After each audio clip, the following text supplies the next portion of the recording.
ನಮಸ್ಕಾರ ಸಮಸ್ತ ಕರ್ನಾಟಕದ ಜನತೆಗೆ ಹಾಗೂ ರಾಜ್ ನ್ಯೂಸ್ ಕನ್ನಡದ ವೀಕ್ಷಕ ಬಾಂಧವರೆಲ್ಲರಿಗೂ ಕೂಡ ಯುಗಾದಿ ಹಬ್ಬದ ಹಾರ್ದಿಕ ಶುಭಾಶಯಗಳು. ನಾನು ಗಾಯತ್ರಿ. ನಾವು ಈ ವರ್ಷದ ಯುಗಾದಿ ಹಬ್ಬವನ್ನು ಸಾಕಷ್ಟು ವಿಶೇಷವಾಗಿ ಇವತ್ತಿನ ನಮ್ಮ ಕಾರ್ಯಕ್ರಮದಲ್ಲಿ ಈ ವರ್ಷದ ಯುಗಾದಿ ಹಬ್ಬದ ಈ ಸಂವತ್ಸರದ ವಿಶೇಷತೆಗಳೇನು ಅಂತ ಎಲ್ಲ ತಿಳ್ಕೋತಾ ಹೋಗೋಣ. ಅದಕ್ಕಾಗಿ ನಮ್ಮೊಂದಿಗಿದ್ದಾರೆ ಪರಮಹಂಸ ಪರಿವ್ರಾಜಕಾಚಾರ್ಯ ಶ್ರೀ ಶ್ರೀ ವಿದ್ಯಾಶಂಕರಾನಂದ ಸರಸ್ವತಿ ಗುರುಗಳು. ಅವರನ್ನ ಕಾರ್ಯಕ್ರಮಕ್ಕೆ ಸ್ವಾಗತಿಸೋಣ. ಅವರಿಂದ ಸಾಕಷ್ಟು ವಿಚಾರಗಳನ್ನು ಈ ವಿಚಾರದಲ್ಲಿ ನಾವು ತಿಳ್ಕೋತಾ ಹೋಗೋಣ. ಗುರುಗಳೇ, ಕಾರ್ಯಕ್ರಮಕ್ಕೆ ಸ್ವಾಗತ. ಆಯುಷ್ಮತಿ ಭವ. ಧನ್ಯವಾದ ಗುರುಜಿ. ಸದಾಶಿವ ಸಮಾರಂಭಾಂ ಗೌಡಪಾದಾಚಾರ್ಯ ಮಧ್ಯಮಾಂ ಅಸ್ಮದಾಚಾರ್ಯ ಪರ್ಯಾಂತಂ ವಂದೇ ಗುರುಪರಂಪರಾ.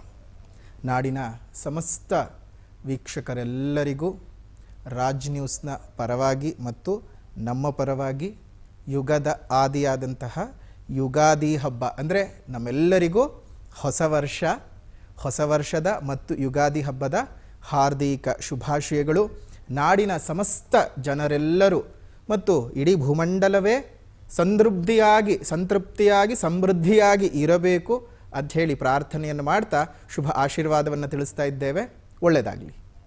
ಗುರುಜಿ, ನೀವು ಆರಂಭದಲ್ಲೇ ಹೇಳಿದ್ರಿ ಯುಗಾದಿ ಅಂದ ತಕ್ಷಣ ಯುಗದ ಆದಿ. ಅದರಲ್ಲೂ ಕೂಡ ನಮ್ಮ ಕರ್ನಾಟಕ, ನಮ್ಮ ಭಾರತೀಯರು ಎಷ್ಟೋ ಜನ ಈಗಲೂ ಕೂಡ ಹಳೆ ಕಾಲದವರು ಅಂತ ಬಂದಾಗ ಅವರು ಹೊಸ ವರ್ಷದ ದಿನ ಸಂಭ್ರಮಿಸೋದಿಲ್ಲ, ಯುಗಾದಿಯನ್ನೇ ಅವರು ಸಂಭ್ರಮಿಸುವಂಥದ್ದು. ಅಂದರೆ ಈ ವರ್ಷದ ಮೊದಲ ಹಬ್ಬ ಯುಗದ ಅಂದ್ರು ಆದಿ ಆಗ್ತಾ ಇದೆ, ಆರಂಭ ಆಗ್ತಾ ಇದೆ ಅಂತ. ಹಾಗಿದ್ರೆ ಆಧ್ಯಾತ್ಮಿಕ ದೃಷ್ಟಿಯಿಂದ ಆಗಿರ್ಬೋದು ಯುಗಾದಿ ಅಂದ್ರೆ ಏನು ಗುರುಜಿ? ನೋಡಿ, ಗೋಡೆ ಮೇಲೆ ಸಂಖ್ಯೆಗಳಿರುವಂತಹ ಕ್ಯಾಲೆಂಡರ್ ಬದಲಾವಣೆ ಆಗೋದನ್ನ ನಾವು ಒಂದು ವರ್ಷ ತುಂಬಿತು ಹೊಸ ವರ್ಷಕ್ಕೆ ಬಂದ್ವಿ ಅಂತ ಹೇಳೋದಲ್ಲ. ಹೊಸ ವರ್ಷ ಅಂದರೆ ಏನು? ಹೊಸತನಗಳು ತುಂಬಿರಬೇಕು, ಹೊಸ ರೀತಿಯಲ್ಲಿ ನಮ್ಮ ಜೀವನ ನಡೀತಾ ಇರಬೇಕು, ಹೊಸ ಜವಾಬ್ದಾರಿಗಳು ನಮ್ಮ ಮೇಲೆ ಬರಬೇಕು, ನಮ್ಮ ರೀತಿ ರಿವಾಜುಗಳೆಲ್ಲವೂ ಸಹ ಬದಲಾವಣೆ ಆಗ್ತಾ ಹೋಗ್ತಾ ಇರಬೇಕು. ಅಂದರೆ ಬದಲಾವಣೆಯ ಪಥವೇ ಒಂದು ಹೊಸ ಹಾದಿ ಮತ್ತು ಹೊಸ ಸಂವತ್ಸರಕ್ಕೆ ದಾರಿ ಮಾಡಿಕೊಡುವಂಥದ್ದು. ಸುಮ್ಮನೆ ಗೋಡೆ ಮೇಲಿನ ಕ್ಯಾಲೆಂಡರ್ನ ನಾನು ತೆಗೆದು ಹಾಕಿ ಇನ್ನೊಂದು ಯಾವುದೋ ಹೊಸ ಕ್ಯಾಲೆಂಡರ್ನ ನೇತು ಹಾಕಿ ಇದು ಒಂದು ಮುಗೀತು ಇನ್ನೊಂದು ಪ್ರಾರಂಭ, ಹಾಗಲ್ಲ. ನೋಡಿ, ನಮ್ಮ ಪೂರ್ವಿಕರು ಎಷ್ಟು ಬುದ್ಧಿವಂತರಿದ್ರು ಅಂತ ಹೇಳಿದ್ರೆ ಸದಾಕಾಲ ಪ್ರಕೃತಿಯ ಜೊತೆಗೆ ಬದುಕ್ತಾ ಇದ್ರು. ಪ್ರಕೃತಿಯ ಜೊತೆಗೆ ಬದುಕಿ ಪ್ರಕೃತಿಯನ್ನು ಆರಾಧಿಸಿ ಪ್ರಕೃತಿಯ ಮುಖಾಂತರವಾಗಿ ಹೊಸತನ ಅಂತ ತಿಳ್ಕೊಂಡದ್ದಕ್ಕೆ ಯುಗಾದಿ ಹಬ್ಬ ಬಂದದ್ದು. ಈಗ ನೋಡಿ, ಪ್ರಕೃತಿಯಲ್ಲಿ ನೀವು ಎಲ್ಲೇ ನೋಡಿದ್ರು ಎಷ್ಟು ಚೆನ್ನಾಗಿರೋ ಹಸಿರು ಸೀರೆಯನ್ನು ನುಟ್ಟಂತಹ ಪ್ರಕೃತಿ ಮಾತೆ ನಳನಳಿಸ್ತಾ ಇದ್ದಾಳೆ. ಇದೇ ನೀವು ಕ್ಯಾಲೆಂಡರ್ ಬದಲಾವಣೆ ಆದಾಗ ಜನವರಿ 1ನೇ ತಾರೀಕಿನಲ್ಲಿ ನೋಡೋಕೆ ಸಾಧ್ಯವೇ? ಇಲ್ಲ. ಅಂದರೆ ಪ್ರಕೃತಿ ನಮಗೆ ಹೇಳ್ತಾ ಇದೆ, ಯಾಕಂದರೆ ನಾವು ಈ ಜಾಗದಲ್ಲಿ ಬದುಕ್ತಾ ಇದ್ದೇವೆ, ಈ ಪ್ರಕೃತಿಯಲ್ಲಿ ಬದುಕ್ತಾ ಇದ್ದೇವೆ, ಈ ಪ್ರಕೃತಿ ನಮಗೆ ಹೇಳ್ತಾ ಇದೆ ಇಲ್ಲಿಂದ ಹೊಸದು ಶುರು, ನೀನು ಹೊಸದನ್ನು ಮಾಡಬೇಕು, ಹೊಸದಾಗಿ ನಿನ್ನ ಜೀವನ ಬದಲಾವಣೆ ಮಾಡ್ಕೊಂಡು ಹೋಗು. ಪ್ರಕೃತಿ ಅಷ್ಟೇ ತನ್ನ ಹಳೆಯ ಕೊಳೆಯನ್ನೆಲ್ಲ ತೊಳೆದುಕೊಂಡು ಹೊಸದ ಹಸಿರಾದ ಸಿರಿಯನ್ನು ನಿಮ್ಮೆಲ್ಲರಿಗೂ ತೋರಿಸ್ತಾ ಅದು ಸಂಭ್ರಮಿಸ್ತಾ ಪ್ರಕೃತಿಯ ಜೊತೆಗೆ ನಾವೂ ಸಂಭ್ರಮವನ್ನು ಪಡ್ತಕ್ಕಂತಹದ್ದೇ ಹೊಸ ವರ್ಷ. ಅದೇ ಯುಗಾದಿ. ಯುಗಾದಿ ಅಂತ ಹೇಳಿದರೆ ಒಂದು ಯುಗವು ಮುಗಿದು ಇನ್ನೊಂದು ಯುಗವು ಪ್ರಾರಂಭ ಆಗುವಂತಹದ್ದು. ಅಥವಾ ಯುಗ ಪ್ರಾರಂಭ ಅಂದರೆ ಯುಗ ಅಂದರೆ ಏನು? ಒಂದು ಕಾಲ, ನಮ್ಮ ಜೀವನದಲ್ಲಿರ್ತಕ್ಕಂತಹ ಕಾಲ.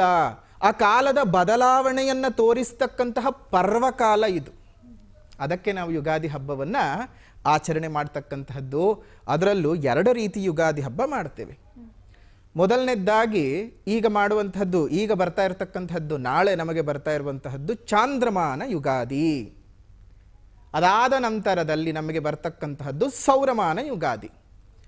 ಸೌರಮಾನ ಯುಗಾದಿಗೂ ಚಾಂದ್ರಮಾನ ಯುಗಾದಿಗೂ ಏನಪ್ಪ ವ್ಯತ್ಯಾಸ ಅಂದರೆ, ನಮ್ಮ ಪಂಚಾಂಗವನ್ನು ನಾವು ನೋಡಿದಾಗ ಚಾಂದ್ರಮಾನ ಪಂಚಾಂಗವನ್ನು ಯಾರು ಅನುಸರಿಸ್ತಾ ಇರ್ತಾರೆ ಅವರು ಈ ಒಂದು ಚಾಂದ್ರಮಾನ ಯುಗಾದಿಯನ್ನು ಆಚರಣೆ ಮಾಡ್ತೀವಿ. ಇನ್ನು ಕೆಲ ದಿನಗಳಲ್ಲೇ ಸೌರಮಾನ ಯುಗಾದಿ ಅಂದರೆ ಒಂದು ಸೂರ್ಯ ಸಿದ್ಧಾಂತವನ್ನು ಇಟ್ಟುಕೊಂಡು ರವಿಯ ಚಲನೆಯ ಆಧಾರದಲ್ಲಿ ಇಟ್ಟುಕೊಂಡು ಆಚರಣೆ ಮಾಡ್ತಕ್ಕಂತಹದ್ದು ನಮಗೆ ಸೌರಮಾನ ಯುಗಾದಿ.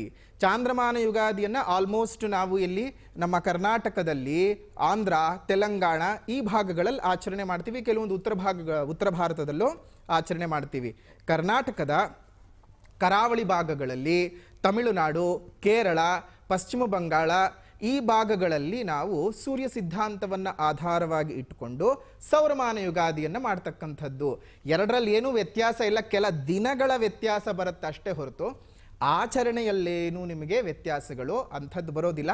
ಪ್ರಾಂತವ ಆಧಾರದಲ್ಲಿ ಕೆಲವೊಂದು ನಮ್ಮ ಆಚರಣೆಗೂ ಅವರ ಆಚರಣೆಗೂ ವಿಭಿನ್ನತೆಗಳು ಬರುತ್ತವೆ ಹೊರತು ಬೇರೆ ಇನ್ನೇನೂ ಇಲ್ಲ.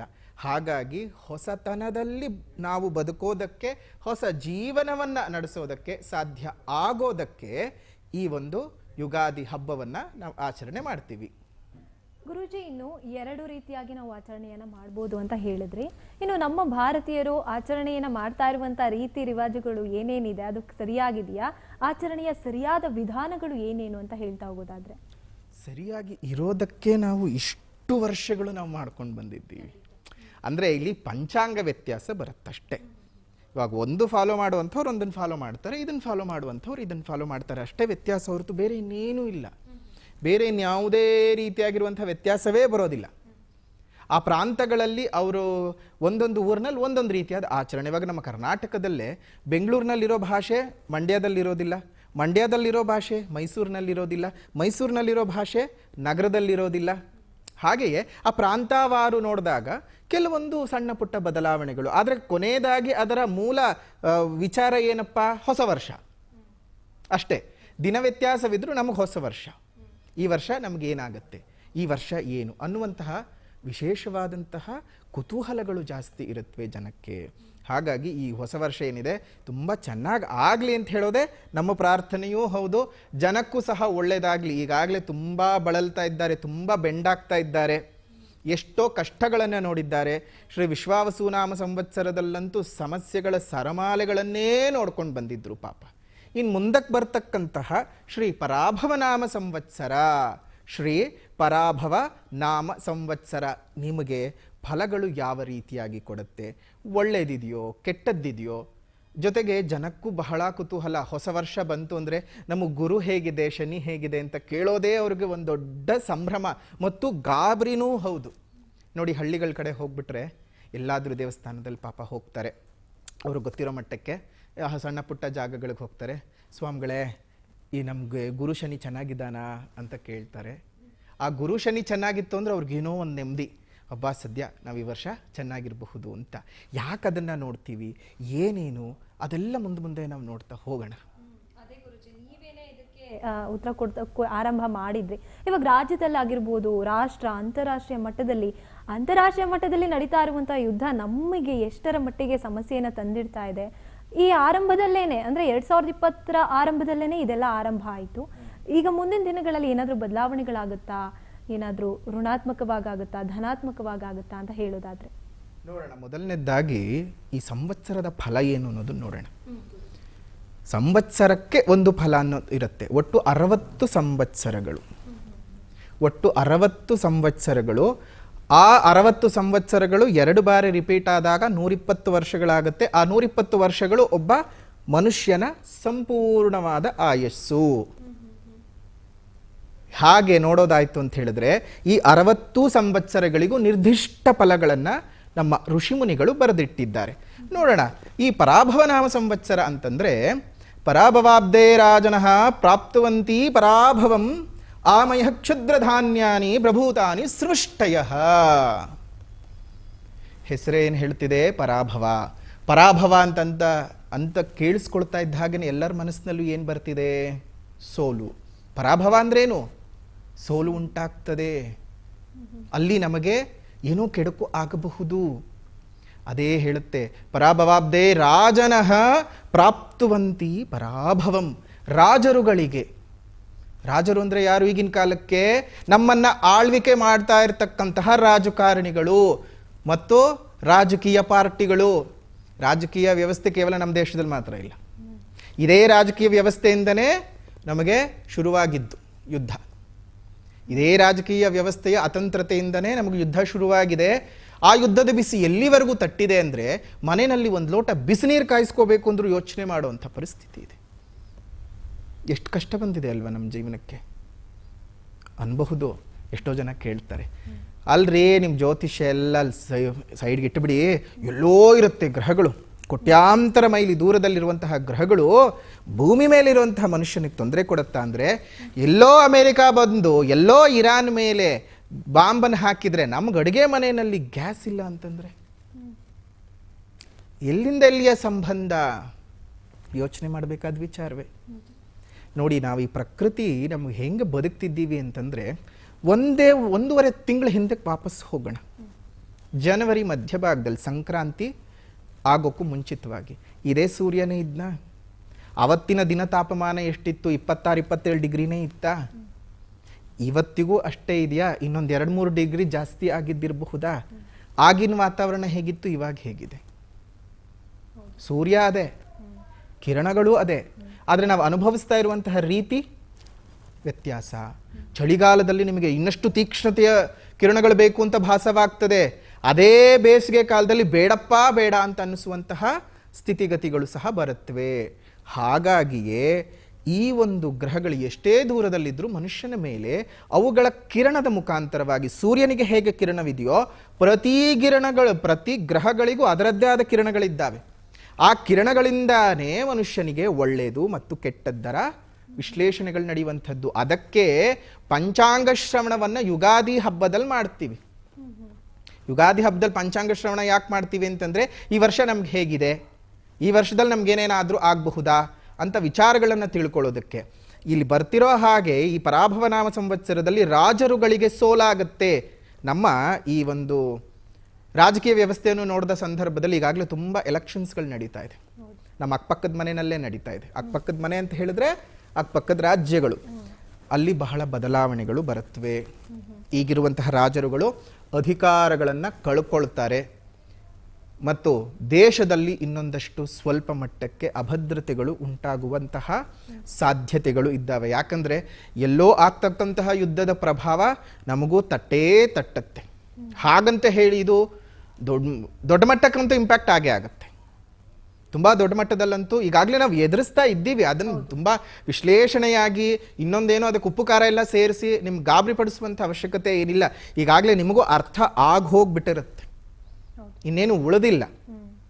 ಆದರೆ ಇನ್ನೊಂದಷ್ಟು ಸಮಸ್ಯೆಗಳನ್ನು ಎದುರಿಸೋದಕ್ಕೆ ನಾವೆಲ್ಲರೂ ಸಿದ್ಧವಿರಬೇಕು. ಈ ಪರಾಭವ ನಾಮ ಸಂವತ್ಸರದಲ್ಲಿ ದೊಡ್ಡ ದೊಡ್ಡ ಮಹಾರಾಜರು ಅಂತ ಯಾರ್ಯಾರು ಕಿರೀಟ ಹಾಕ್ಕೊಂಡು ಮೆರಿತಾ ಇದ್ದಾರಲ್ಲ ದೇಶ ವಿದೇಶಗಳಲ್ಲಿ, ಅವ್ರ ಕಿರೀಟಗಳೆಲ್ಲ ತಲೆಯಿಂದ ಕೆಳಗೆ ಇಳಿಯುವಂತಹ ಸಮಯ.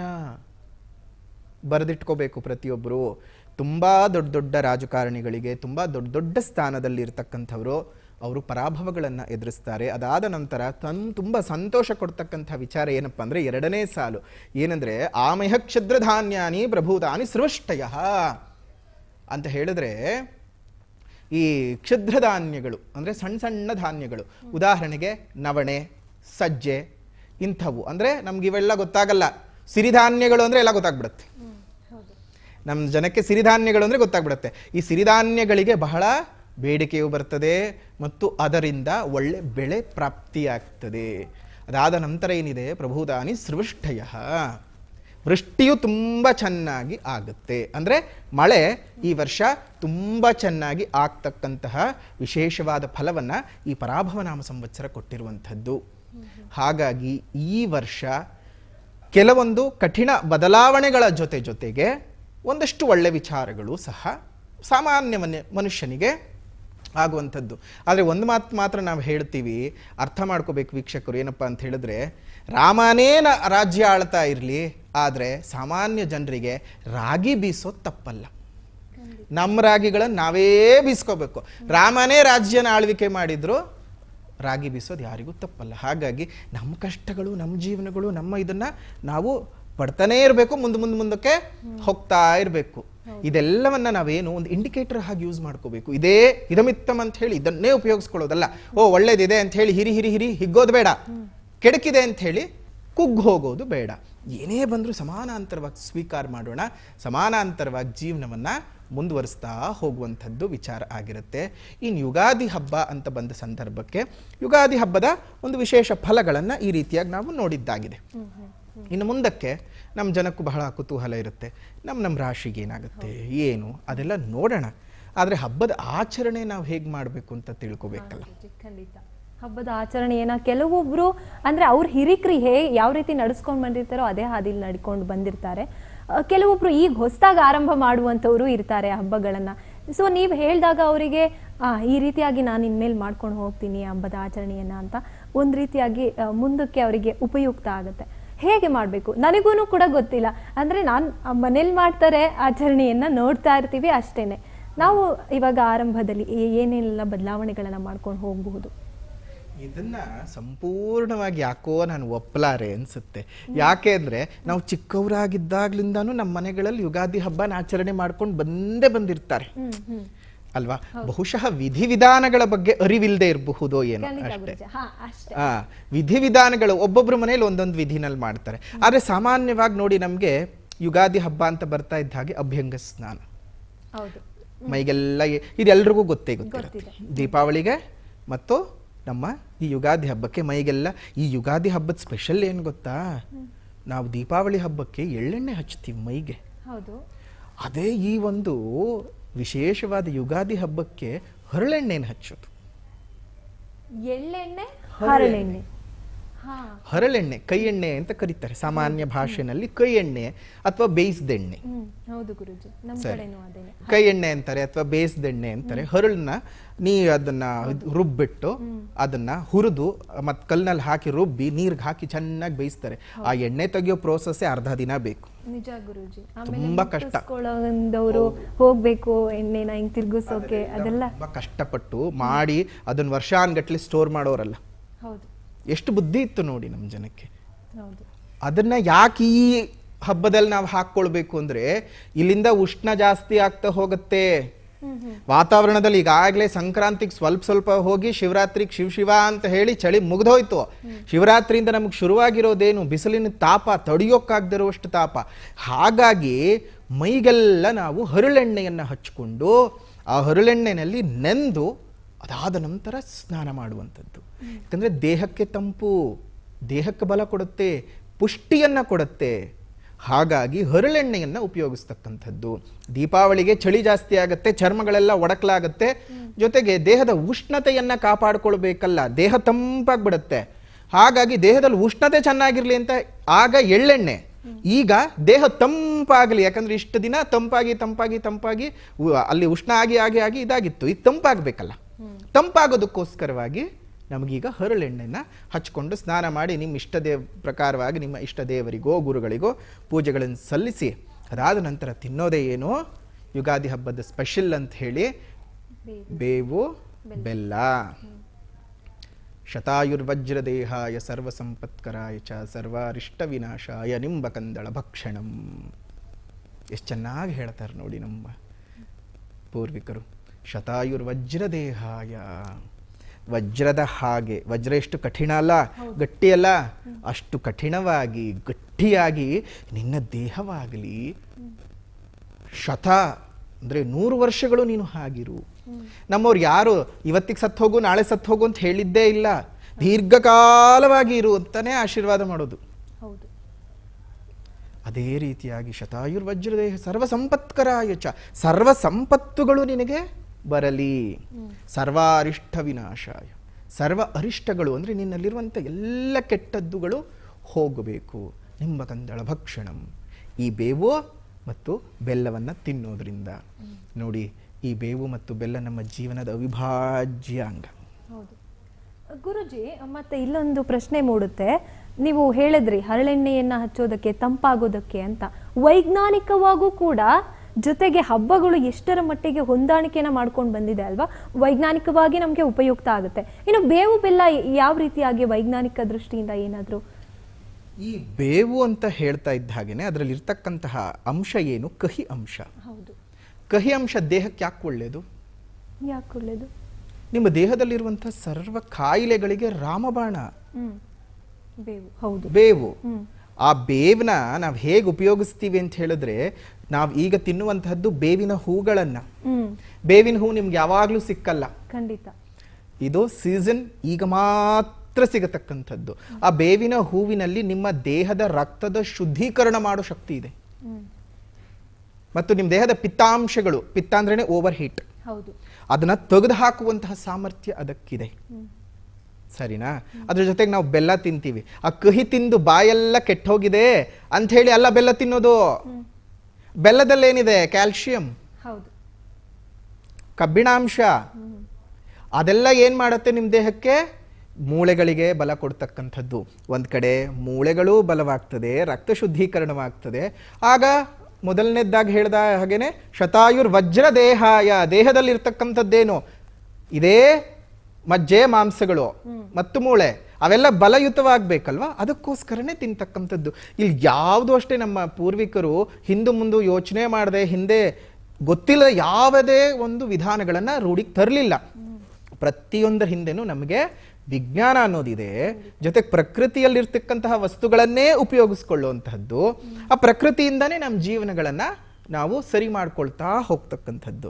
ಹಾಗಾಗಿಯೇ ಈ ಬೇವು ಮತ್ತು ಬೆಲ್ಲವನ್ನು ಮತ್ತು ಸಂಕ್ರಾಂತಿ ಹಬ್ಬದಲ್ಲಿ ತಿನ್ನುವಂತಹ ಎಳ್ಳು ಬೆಲ್ಲ ಆಗಿದ್ದಿರಬಹುದು, ದೀಪಾವಳಿನಲ್ಲಿ ತಿನ್ನೋ ಕಜ್ಜಾಯ ಆಗಿರಬಹುದು, ಗಣಪತಿ ಹಬ್ಬದಲ್ಲಿ ತಿನ್ನೋ ಕಡುಬು ಆಗಿದ್ದಿರಬಹುದು, ಪ್ರತಿಯೊಂದು ಅಷ್ಟೇ ನಿಮ್ಮ ಆರೋಗ್ಯಕ್ಕೆ ಪೂರಕವಾಗಿದ್ದನ್ನೇ ಮಾಡ್ಕೊಂಡು ಬಂದಿದ್ದಾರೆ ಹೊರತು ಬೇರೆ ಇನ್ನೇನೂ ಅಲ್ಲ. ಆಯಾ ಕಾಲಕ್ಕೆ ಆಯಾ ಸಂದರ್ಭಕ್ಕೆ ಸಿಗತಕ್ಕಂತಹ ವಸ್ತುಗಳನ್ನು ಉಪಯೋಗಿಸಿಕೊಂಡೇ ಮಾಡ್ತಕ್ಕಂಥದ್ದು. ಹಾಗಾಗಿ ಇದ್ರ ಹಿಂದೆ ಪ್ರತಿಯೊಂದೂ ವೈಜ್ಞಾನಿಕ ಕಾರಣ ಇದೆ ಕಣಮ್ಮ. ಇಲ್ಲದೆ ಅಂತೂ ಯಾವುದೇ ವಿಚಾರ ನಮ್ಮ ಹಬ್ಬಗಳಲ್ಲಿ ಇಲ್ಲವೇ ಇಲ್ಲ. ಸುಮ್ಮನೆ ಏನೋ ಒಂದು ಗುರುತು ಮಾಡಿಕೊಂಡು ಇದು first of the month, last of the month ಅಲ್ಲ. ಫಸ್ಟು ಲಾಸ್ಟು ಅನ್ನೋದಕ್ಕಿಂತ ಪ್ರತಿಯೊಂದಕ್ಕೂ ಅದ್ರ ಹಿಂದೆ ತುಂಬ ದೊಡ್ಡದಾಗಿರ್ತಕ್ಕಂತಹ ಕಾರಣ ಇದೆ. ವೈಜ್ಞಾನಿಕ ಕಾರಣವೂ ಇದೆ, ಆಧ್ಯಾತ್ಮಿಕ ಕಾರಣವೂ ಇದೆ, ಜೊತೆಗೆ ಸಾಮಾಜಿಕ ಕಾರಣವೂ ಸಹ ಇದೆ. ಅದೆಲ್ಲವನ್ನ ನಾವು ತಿಳ್ಕೊಂಡಾಗ್ಲೇ ನಾವು ಯಾಕೆ ಹಬ್ಬ ಮಾಡ್ತೀವಿ, ಯಾಕೆ ಮಾಡಬೇಕು ಅಂತ ಗೊತ್ತಾಗೋದು.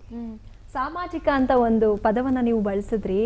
ಈಗಿನ ಬರ್ತಾ ಇರುವಂತ ಏನು ಜನರೇಷನ್ ಇದೆ, ಎಲ್ಲೋ ಒಂದ್ ಕಡೆ ಹಬ್ಬಗಳಿಂದ ದೂರ ಉಳಿತಾ ಇದ್ದಾರ ಅಂತ ನನಗೆ ವೈಯಕ್ತಿಕವಾಗಿ ಅನ್ಸೋಕ್ ಶುರುವಾಗಿದೆ. ಎಲ್ಲರೂ ಹಬ್ಬಗಳನ್ನ ಮಾಡೋದು ಸಾಮಾಜಿಕವಾಗಿ ಅಂದ್ರೆ ಎಲ್ಲರೂ ಒಟ್ಟಾಗಿರ್ತೀವಿ, ಎಲ್ಲರೂ ಸಂಭ್ರಮಿಸ್ತೀವಿ, ಎಲ್ಲೆಲ್ಲೋ ಇರೋರೆಲ್ಲರೂ ಒಂದು ಒಟ್ಟಿಗೆ ಬರೋದಕ್ಕೆ ಒಂದು ಕಾರಣ ಹಬ್ಬಗಳು ಅಂತಾನೂ ಕೂಡ ಅನ್ಕೋತಾರೆ. ಇತ್ತೀಚೆಗೆ ಎಲ್ಲೋ ಅದು ಕಡಿಮೆ ಆಗ್ತಾ ಇದೆಯಾ? ತಮ್ಮ ವೈಯಕ್ತಿಕ ಜೀವನವನ್ನ ಸರಿಪಡಿಸ್ಕೊಳ್ಳೋದಕ್ಕೆ ವೃತ್ತಿ ಜೀವನದಲ್ಲೇ ಬ್ಯುಸಿ ಆಗ್ತಿದಾರ ಜನತೆ ಅಂತ ಅನ್ನಿಸ್ತಿದ್ಯಾ ಗುರುಜಿ? ಇಲ್ಲಿ ಜನ ಹೇಗಾಗ್ಬಿಟ್ಟಿದ್ದಾರೆ ಅಂದರೆ ಸಂಪಾದನೆಯ ಹಣದ ಬೆನ್ನ ಹಿಂದೆ ಓಡ್ತಾ ಓಡ್ತಾ ಅವರ ವೈಯಕ್ತಿಕ ಬದುಕಿನ ಒಂದು ಸಂತೋಷದ ಕ್ಷಣಗಳನ್ನು ಕಳ್ಕೊಳ್ತಾ ಇದ್ದಾರೆ.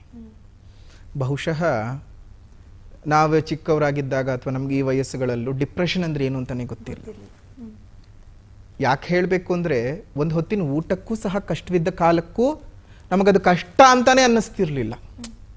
ಏನೋ ಜೀವನ ಇದೆ, ಅನುಭವಿಸಬೇಕು ಅನ್ನುವಂತಹ ಮೆಂಟಾಲಿಟಿ ಇರ್ತಿತ್ತು. ಜೊತೆಗೆ ನಮ್ಮ ತಂದೆ ತಾಯಿಗಳು ಸಹ ಅವ್ರ ಕಷ್ಟಗಳನ್ನು ಮಕ್ಕಳಿಗೆ ಗೊತ್ತಾಗದೇ ಇರೋ ಹಾಗೇನೆ ಇಟ್ಕೊಂಡಿದ್ರು. ಮತ್ತು ನಮಗೆ ಈ ಸಂಪಾದನೆ ಅನ್ನೋದಕ್ಕಿಂತ ಸಂಬಂಧಗಳಲ್ಲಿ ಬದುಕ್ತಾ ಇದ್ವಿ. ಸಂಪಾದನೆ ಬೇಕು ಬೇಡ ಅಂತ ನಾವು ಹೇಳೋಕೆ ಸಾಧ್ಯನೇ ಇಲ್ಲ. ಇವಾಗ ನಾವೇ ಒಂದು ದೇವರಿಗೆ ಪೂಜೆ ಮಾಡಬೇಕು, ಕೊಡ್ರಪ್ಪ ಹೂ ಅಂದರೆ ಯಾರು ಕೊಡಲ್ಲ. ಸ್ವಾಮಿ ಒಂದು ಮೊಳಕ್ಕೆ 50 ರೂಪಾಯಿ ಅಂತಾಳು ಹೂ ಮಾರೋಳು. ಹೌದಾ? ಸಂಪಾದನೆ ತುಂಬ ಮುಖ್ಯ, ಬೇಡ ಅಂತ ಹೇಳುತ್ತಿಲ್ಲ. ಆದರೆ ಕಡೇ ಪಕ್ಷ ಹಬ್ಬಗಳಲ್ಲಿ ಅಜ್ಜಿ ತಾತ, ಮಕ್ಕಳು ಮೊಮ್ಮಕ್ಕಳು, ಅಣ್ಣ ಅತ್ತಿಗೆ, ಎಷ್ಟು ಸಂಬಂಧಗಳಿದ್ದಾವೆ ನಮ್ಮ ಸುತ್ತ. ದೊಡ್ಡಪ್ಪ ಚಿಕ್ಕಪ್ಪ ಚಿಕ್ಕಮ್ಮ ದೊಡ್ಡಮ್ಮ ಎಲ್ಲರೂ ಸೇರಿದಾಗಲೇ ಅಲ್ವಾ ಸಂಬಂಧ ಆಗೋದು. ಈಗ ಮನೆ ವಿಶಾಲವಾಗ್ತಾ ಇದೆ, ಮನಸ್ಸು ಚಿಕ್ಕದಾಗ್ತಾ ಇದೆ. ಮುಂಚೆ ಚಿಕ್ಕ ಮನೆಯಲ್ಲೇ ಒಂದು 10 ಜನ ವಾಸ ಮಾಡೋರು. ಈಗ ಮನೆ ವಿಶಾಲವಾಗಿದೆ, ದೊಡ್ಡ ದೊಡ್ಡ ಫ್ಲಾಟ್ಗಳಾಗ್ಬಿಟ್ಟಿದೆ. ಆದರೆ ಅಲ್ಲಿ ಇರೋದು ಯಾರು? ಗಂಡ ಹೆಂಡತಿ, ಒಂದು ನಾಯಿ ಮರಿ. ಸಂಪಾದನೆ ಸಂಪಾದನೆ ಸಂಪಾದನೆ.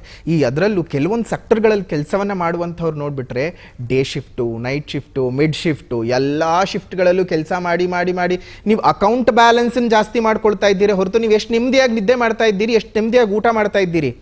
ನೋಡಿ, ಒಬ್ಬ ಕೂಲಿ ಕಾರ್ಮಿಕ ಬೆಳಗ್ಗೆ ಎದ್ದು ಬಂದು 5 ಗಂಟೆ ಕಸ ಎಲ್ಲ ಗುಡಿಸಿ ರೋಡೆಲ್ಲ ಶುದ್ಧ ಮಾಡಿ ಹೋಗಿ 11 ಗಂಟೆಗೆ ಸ್ನಾನ ಮಾಡ್ಕೊಂಡು ನೆಮ್ಮದಿಯಾಗಿ ಒಂದು ಎಟ್ಟು ಸಾರು ತಿನ್ಕೊಂಡು ನೆಮ್ಮದಿಯಾಗಿರ್ತಾರೆ, ಕಣ್ಣು ತುಂಬ ನಿದ್ದೆ ಮಾಡ್ತಾರೆ. ನೀವು ಲಕ್ಷ ಲಕ್ಷ ಎಲ್ಲ ಬ್ಯಾಂಕ್ನಲ್ಲಿ ಬ್ಯಾಲೆನ್ಸ್ ಇಟ್ಕೊಂಡು ಕ್ರೆಡಿಟ್ ಕಾರ್ಡು ಡೆಬಿಟ್ ಕಾರ್ಡು ಇಲ್ಲದೆ ಇರೋ ಎಲ್ಲ ಕಾರ್ಡ್ಗಳನ್ನು ಉಜ್ಕೊಂಡು ಎಷ್ಟು ಖುಷಿಯಾಗಿದ್ದೀರಿ? ಅಬ್ಬಾ ಯಾಕಾದರೂ ಆ ಮನೆಗೆ ಹೋಗ್ತೀವ, EMI ಕಟ್ಟಕ್ಕಾಗ್ತಾ ಇಲ್ಲ. ಕಾರ್ ತೊಗೊಂಡ್ಬಿಡ್ತೀರಿ, EMI ಕಟ್ಟಕ್ಕಾಗಲ್ಲ, ಅದಕ್ಕಿಲ್ಲ ಪೆಟ್ರೋಲ್ ಹಾಕಕ್ಕಾಗಲ್ಲ. ಬೇಕಾ? ಮನುಷ್ಯನ ಅತಿಯಾದ ಆಸೆಗಳು ಇವತ್ತು ಅವನ ಅವನತಿಗೆ ಕಾರಣ ಆಗಿ ಹೋಗ್ತಾ ಇದೆ. ಅಷ್ಟು ಮಾತ್ರ ಅಲ್ಲದೆ ಹಬ್ಬಗಳಲ್ಲಿ ನಾವು ವ್ಯಾಲ್ಯೂಸ್ಗಳನ್ನು ಹೇಳ್ಕೊಡ್ತಾ ಇಲ್ಲ. ಈಗಿನ ಪೀಳಿಗೆ ಅವರಿಗೆ ನಾವು ವ್ಯಾಲ್ಯೂಗಳನ್ನು ಹೇಳ್ಕೊಡ್ತಾ ಬರಬೇಕು. ಅದಕ್ಕೆ ನಾವು ದೊಡ್ಡವರನ್ನೇ ನಾವು ದೂಷಣೆ ಮಾಡಬೇಕಾಗತ್ತೆ. ಉದಾಹರಣೆಗೆ ಹೇಳಬೇಕು ಅಂದರೆ, ಈಗ ಯುಗಾದಿ ಹಬ್ಬನೇ ಬೇವು ಬೆಲ್ಲ ಕೊಡ್ತೀವಿ, ತಿನ್ನಪ್ಪ ಅಂತ. ಅಮ್ಮ ಯಾಕೆ ಬೇವು ಬೆಲ್ಲ ತಿನ್ನಬೇಕು? ಏಯ್, ನಿಮ್ಮ ತಾತನೂ ತಿನ್ನಿಸ್ತಾ ಇದ್ದ, ನಿಮ್ಮ ಅಪ್ಪನೂ ತಿನ್ನಿಸ್ತಾ ಇದ್ದೆ, ಈಗ ನಾನು ತಿನ್ನಿಸ್ತೀನಿ, ತಿನ್ನು. ಯಾರಿಗೆ ಗೊತ್ತಾಗುತ್ತೆ? ಅದೇ ಮಗುಗೆ ಇಲ್ಲಪ್ಪ ಇದು ನಿನ್ನ ದೇಹಕ್ಕೆ ತುಂಬ ಒಳ್ಳೆಯದು. ಆಗಲೇ ಹೇಳಿದಾಗ ನಿನ್ನ ದೇಹದಲ್ಲಿ ಏನೇ ಒಂದು ಪ್ರಾಬ್ಲಮ್ಗಳಿದ್ರು, ಬ್ಲಡ್ ರಿಲೇಟೆಡ್ ಆಗಿರಲಿ ಅಥವಾ ಬೋನ್ ರಿಲೇಟೆಡ್ ಆಗಿರಲಿ ಪ್ರಾಬ್ಲಮ್ಗಳಿದ್ರೆ ಕಮ್ಮಿ ಆಗುತ್ತಪ್ಪ, ಇದು ಸೈಂಟಿಫಿಕ್ ಹೀಗಿದೆ, ಇದು ಸೈನ್ಸ್ ಹೀಗಿದೆ. ಜೊತೆಗೆ ನಾವೆಲ್ಲರೂ ಸೇರ್ಕೊಂಡು ಮಾಡೋದ್ರಿಂದ ಅಲ್ಲೊಂದು ಸಂತೋಷ ಉತ್ಪತ್ತಿ ಆಗುತ್ತೆ. ಆ ಸಂತೋಷಕ್ಕೆ ನೀನು ಬೆಲೆ ಕೊಡೋಕ್ಕೆ ಸಾಧ್ಯನೇ ಇಲ್ಲ ಅಂತ ಆ ಮಗುಗೆ ನೀವು ತಿಳಿಸಿ ಹೇಳಿದಾಗ ಖಂಡಿತ ಆ ಮಗು ತಿಳ್ಕೊಳ್ಳುತ್ತೆ. ತಿಳಿಸೋರಿಲ್ಲ, ತಿಳ್ಕೊಳ್ಳೋ ಮನಸ್ಥಿತಿ ಇಲ್ಲ, ಮತ್ತೆ ಹಬ್ಬಗಳ ವ್ಯಾಲ್ಯೂ ಕಮ್ಮಿ ಆಗಲೇಬೇಕಲ್ವಮ್ಮ? ಹಾಗೆ ಆಗುತ್ತೆ. ಮೊದಲು ನಮಗೆ ಪಾಠ ಹೇಳ್ಕೊಡ್ತಕ್ಕಂತಹ ಹಿರಿಯರಿಗೆ ಎಷ್ಟು ಬುದ್ಧಿ ಈಗಿನ ಕಾಲದಲ್ಲಿ ಇದೆ ಅಂತ ನೋಡ್ಬೇಕಾಗ. ಅವ್ರಿಗೆ ಇಲ್ಲ ಅಂತಂದ್ರೆ ಮಕ್ಳಿಗೆ ನಾವೇನು ಹೇಳ್ಕೊಡಕ್ಕಾಗಲ್ಲ. ಸುಮ್ಮನೆ ದೊಡ್ಡದಾಗಿ ಒಂದು ಪುಸ್ತಕನ ಇಟ್ಕೊಂಡು ಆ ಪುಸ್ತಕವನ್ನ ಒಳಗಡೆ ಏನೂ ಇಲ್ಲದೆ ಖಾಲಿ ಇಟ್ಕೊಂಡಿದ್ರೆ ಏನೂ ಆಗಲ್ಲ. You have to write something ಅಲ್ವಾ? ನೀನು ಅಲ್ಲಿ ಏನೂ ಬರೀದೇ ಹೋದ್ರೆ ಏನಂತ ಸಿಗುತ್ತೆ? ಎಂಪ್ಟಿ ಬುಕ್, ಎಂಪ್ಟಿ ಅಷ್ಟೇ. ನಾವು ಜೀವನ ಸರಿ ಮಾಡ್ಕೋತಾ ಹೋಗಬೇಕು, ಜೀವನದಲ್ಲಿ ಬದಲಾವಣೆಗಳನ್ನು ತಗೊಳ್ತಾ ಬರಬೇಕು. ಯಾಕೆ ಮಾಡಿದ್ದಾರೆ, ಏನು ಮಾಡಿದ್ದಾರೆ, ಯಾಕೆ ಇದು ಪ್ರಾಬ್ಲಮ್ ಆಗ್ತಿದೆ ಅಂದರೆ ಹಲವಾರು ದಾಳಿಗಳ ನಂತರದಲ್ಲಿ ನಾವು ಎಷ್ಟೊಂದು ಕಳ್ಕೊಂಡ್ಬಿಟ್ಟಿದ್ದೀವಿ.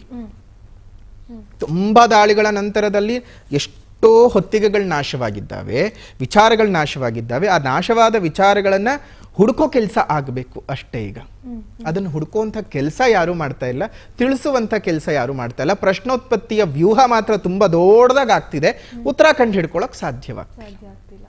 ಉತ್ತರ ಕಂಡು ಹಿಡ್ಕೊಳ್ಳಿ, ಖಂಡಿತ ನಿಮಗೆ ಒಳ್ಳೇದಾಗುತ್ತೆ. ನೋಡಿ, ಯುಗಾದಿ ಹಬ್ಬಕ್ಕೆ ಯಾವುದೇ ರೀತಿಯಾಗಿರ್ತಕ್ಕಂಥ ಪ್ರಶ್ನೆಗಳು ನಿಮ್ಮಲ್ಲಿ ಬರ್ತಿದ್ರೆ ಇದೇ ರಾಜ್ ನ್ಯೂಸ್ನ ಮುಖಾಂತರವಾಗಿ ನಿಮಗೆ ಉತ್ತರ ಕೊಡುವಂಥ ಕೆಲಸವನ್ನು ಮಾಡ್ತಾ ಇದ್ದೇವಲ್ವಾ? ಅದು ಎಂಥದ್ದೇ ಆಗಿರಲಿ, ದೊಡ್ಡ ಪ್ರಶ್ನೆ ಚಿಕ್ಕ ಪ್ರಶ್ನೆ ಅಲ್ವೇ ಅಲ್ಲ, ಪ್ರಶ್ನೆ ಪ್ರಶ್ನೆಯೇ. ಉತ್ತರ ದೊಡ್ಡದು ಚಿಕ್ಕದು ಅಂತಲ್ಲ, ಉತ್ತರವೇ. ನಿಮ್ಮ ಮನಸ್ಸಿನಲ್ಲೂ ಅಗಾಧವಾಗಿರ್ತಕ್ಕಂತಹ ಪ್ರಶ್ನೆಗಳು ಬರ್ತಾನೆ ಇರುತ್ತವೆ. ರಾಜ್ ನ್ಯೂಸ್ನ ನೋಡ್ತಾ ಇರಿ, ಆ ಎಲ್ಲ ಪ್ರಶ್ನೆಗಳಿಗೂ ಸಹ ನಾವು ಉತ್ತರನ ಕೊಡ್ತಾ ಇರ್ತೀವಿ. ಗುರುಜಿ, ಮತ್ತೆ ಈ ವಿಚಾರ ಬಗ್ಗೆ ನೀವು ಸಾಮಾಜಿಕವಾಗಿ ಎಷ್ಟು ನಾವು ಕಲ್ತ್ಕೋತಾ ಹೋಗಬೇಕು ಅಂತಲೂ ಕೂಡ ಹೇಳಿದ್ರಿ. ಇನ್ನು ರಾಷ್ಟ್ರೀಯ ವಿಚಾರಕ್ಕೆ ಅಂತ ಬಂದಾಗ ಎಲ್ಲರೂ ಕೂಡ ನೋಡುಗರು ಕಾಯ್ತಾ ಇರ್ತಾರೆ, ಈ ಸಂವತ್ಸರ ಈ ಹಬ್ಬದಿಂದ ನನ್ನ ಜೀವನದಲ್ಲಿ ಏನೆಲ್ಲ ಬದಲಾವಣೆಗಳಾಗ್ತಾ ಹೋಗುತ್ತೆ ತಿಳ್ಕೋಬೇಕು ಅಂತ ಆರಂಭ ಮಾಡ್ತೀರಾ ಗುರು? ಖಂಡಿತ. ಈ ಒಂದು ರಾಶಿ ಭವಿಷ್ಯವನ್ನು ನೋಡೋ ಸಂದರ್ಭ ಅಂತ ಬಂದಾಗ ಪ್ರಮುಖವಾಗಿ ನಾವು ಅರ್ಥ ಮಾಡ್ಕೊಳ್ಬೇಕಾಗಿರೋದು ವರ್ಷ ಭವಿಷ್ಯದಲ್ಲಿ ಆಗಲೇ ಹೇಳಿದೆ, ಶನಿ ಮತ್ತು ಗುರು. ಯಾಕೆ ಶನಿ ಮತ್ತು ಗುರು ಪ್ರಾಮುಖ್ಯತೆ? ಶನಿಯು ಒಂದು ರಾಶಿಯಲ್ಲಿ 2.5 ವರ್ಷಗಳ ಕಾಲ ದೀರ್ಘ ಸಂಚಾರ, ಗುರುವು 1 ವರ್ಷಗಳ ಕಾಲ ದೀರ್ಘ ಸಂಚಾರ. ಇನ್ನು ಮಿಕ್ಕ ಗ್ರಹಗಳೆಲ್ಲ ಏನಾಗುತ್ತೆ, ಒಂದು ಸ್ವಲ್ಪ ದಿವಸಗಳು, 20 ದಿವಸ, 25 ದಿವಸ, 30 ದಿವಸ ಈ ರೀತಿಯಾದಂಥ ಸಂಚಾರದ ದಿನಗಳಿರುತ್ತವೆ. ಇವುಗಳನ್ನು ಯಾಕಷ್ಟು ಕನ್ಸಿಡರ್ ಮಾಡಲ್ಲ ಅಂತ ಹೇಳಿದ್ರೆ, ರವಿಯನ್ನಾಗಲಿ, ಶುಕ್ರನನ್ನಾಗಲಿ, ಕುಜನನ್ನಾಗಲಿ, ಬುಧನನ್ನಾಗಲಿ ಯಾಕೆ ಕನ್ಸಿಡರ್ ಮಾಡಲ್ಲ ಅಂತ ಹೇಳಿದರೆ, ಇವರು ಬೇಗ 1 ತಿಂಗಳಿನ ಒಳಗಾಗಿ ಒಂದು ರಾಶಿಯಿಂದ ಇನ್ನೊಂದು ರಾಶಿಗೆ ಹೋಗ್ತಕ್ಕಂಥ ಗ್ರಹಗಳು. ಈ ತಿಂಗಳು ಚೆನ್ನಾಗಿಲ್ಲ ಅಂದರೆ ನಂಗೆ ಮುಂದಿನ ತಿಂಗಳು ಚೆನ್ನಾಗಾಗತ್ತೆ ಅನ್ನೋ ಭರವಸೆನಲ್ಲಿ ಇರಬಹುದು. ಆದರೆ 1 ವರ್ಷ ಪೂರ್ತಿ ನಾನು ಲೆಕ್ಕ ತಗೊಂಡಾಗ 12 ತಿಂಗಳು ನನಗೆ ಚೆನ್ನಾಗಿರಬೇಕು ಅಂತ ಲೆಕ್ಕ ತಗೊಂಡಾಗ 12 ತಿಂಗಳಿಗೂ ಪ್ರಮುಖವಾಗಿ ಈ 2 ಗ್ರಹಗಳು ನಿಂತ್ಕೊಳ್ತಾರೆ. ಜೊತೆಗೆ ಇದು ಬೃಹತ್ ಗ್ರಹಗಳು, ಇದು ಬೃಹತ್ ಗ್ರಹಗಳು. ಗುರುಬಲ ಇತ್ತು ಅಂತ ಹೇಳಿದ್ರೆ ಜೀವನದಲ್ಲಿ ತುಂಬಾ ಚೆನ್ನಾಗಿರ್ತಕ್ಕಂತಹ ಬೆಳವಣಿಗೆಯನ್ನ ನೋಡಬಹುದು. ಗುರುಬಲದ ಅವಶ್ಯಕತೆ ಏನು? ಇವಾಗ ಯಾರಿಗಾದ್ರೂ ಮದುವೆ ಆಗ್ತಿಲ್ಲ ಅಂತಂದ್ರೆ ಗುರುಬಲ ಇದೆಯಾ ತೋರಿಸಿ ಅಂತಾರೆ. ಮದುವೆಗೆ ಮುಹೂರ್ತಕ್ಕೂ ಗುರುಬಲ ಬೇಕು ಅಂತ ಕೇಳ್ತೀವಿ. ಮಕ್ಕಳಾಗ್ತಿಲ್ಲ ಗುರುಬಲ, ಮಕ್ಕಳಿಂದ ತೊಂದರೆ ಆಗ್ತಿದ್ಯಾ ಗುರುಬಲ, ಮದುವೆ ಆಗ್ತಿಲ್ವಾ ಗುರುಬಲ, ಮದುವೆ ಆಗಿ ಸಮಸ್ಯೆ ಆಗ್ತಿದ್ಯಾ ಗುರುಬಲ, ಕೆಲಸ ಸಿಗ್ತಾ ಇಲ್ವಾ ಗುರುಬಲ, ಕೆಲಸದಲ್ಲಿ ಪ್ರಾಬ್ಲಮ್ ಆಗ್ತಿದ್ಯಾ ಗುರುಬಲ, ವಿದೇಶಕ್ಕೆ ಹೋಗ್ಬೇಕಾ ಗುರುಬಲ. ಅಂದರೆ ಇಷ್ಟೆಲ್ಲ ಕಾರಕಗಳು ಗುರುವಿನಿಂದ, ಬೃಹಸ್ಪತಿಯಿಂದ ಸಿಗ್ತಕ್ಕಂಥದ್ದು. ಇನ್ನು ಶನಿಯಿಂದ ಏನು? ನನಗೆ ಕೆಲಸ ಸಿಗ್ತಾ ಇಲ್ಲ, ಕೆಲಸ ಸಿಗುತ್ತಾ? ಸಿಕ್ಕಿರೋ ಕೆಲಸದಲ್ಲಿ ಮೇಲಧಿಕಾರಿಯಿಂದ ಕಿರುಕುಳ ಇದೆ, ನನಗೆ ಸರ್ಕಾರಿ ಕೆಲಸ ಸಿಗಬೇಕು, ಸಿಗುತ್ತಾ? ಸರ್ಕಾರಿ ಕೆಲಸದಲ್ಲಿ ನನಗೆ ವರ್ಗಾವಣೆ ಆಗಬೇಕು, ಆಗುತ್ತಾ?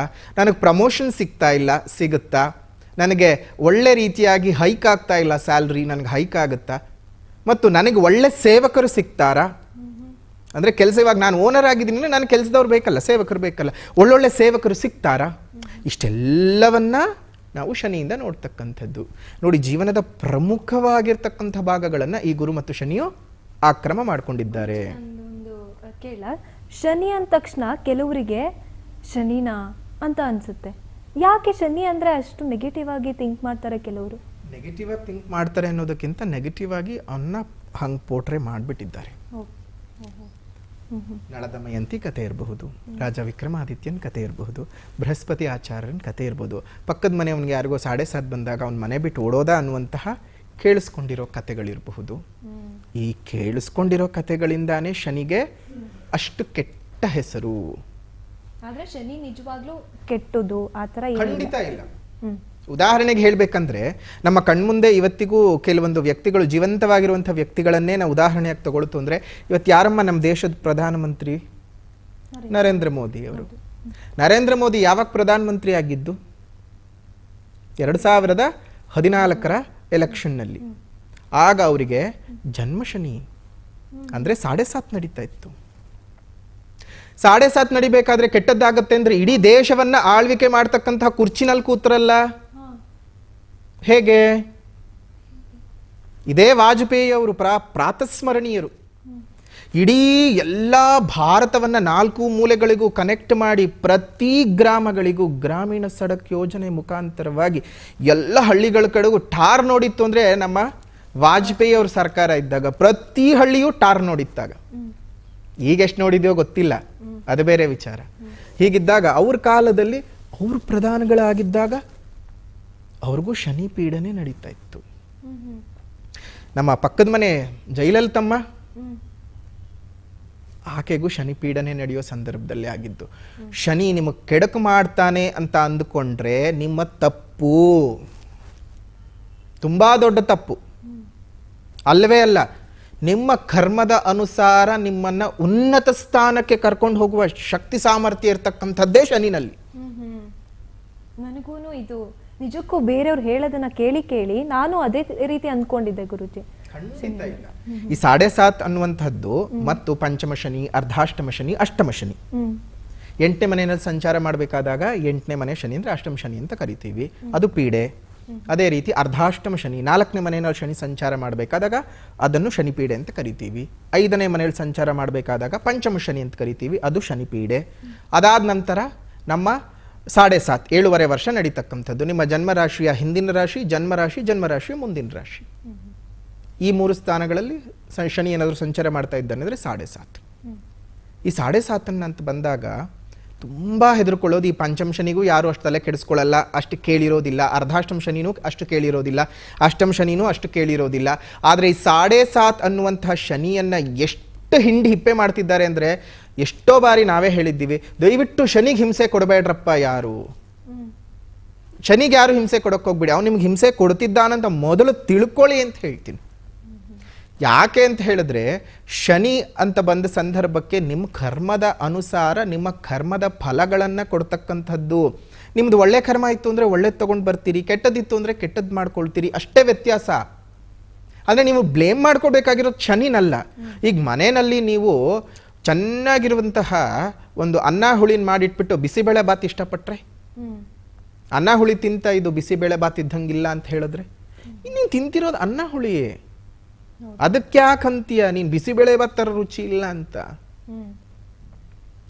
ನಿಮ್ಮ ವಿಚಾರಗಳನ್ನ ಸರಿಯಾಗಿ ನಾವು ಅರ್ಥೈಸಿಕೊಳ್ತಾ ಹೋಗಬೇಕು. ಹಾಗಾಗಿಯೇ ನಿಮ್ಮ ಕರ್ಮಗಳನ್ನು ಸರಿಯಾಗಿ ತಿಳ್ಕೋಬೇಕು. ಈ ಶನಿಯ ವಿಚಾರ 7.5ನ ವಿಚಾರ ಅಂತ ಬಂದಾಗಲೂ ಒಟ್ಟು 3 ಭಾಗಗಳು.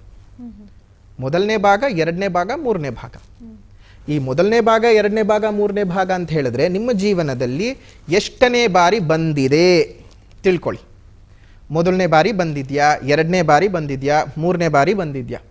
ಮೊದಲನೇ ಬಾರಿ ಮತ್ತು 3ನೇ ಬಾರಿ ಬಂದಾಗ ಮಾತ್ರ ಶನಿ ಪೀಡಾಕಾರಕನಾಗಿರ್ತಾನೆ ನಿಮ್ಮ ಕರ್ಮದ ಅನುಸಾರ.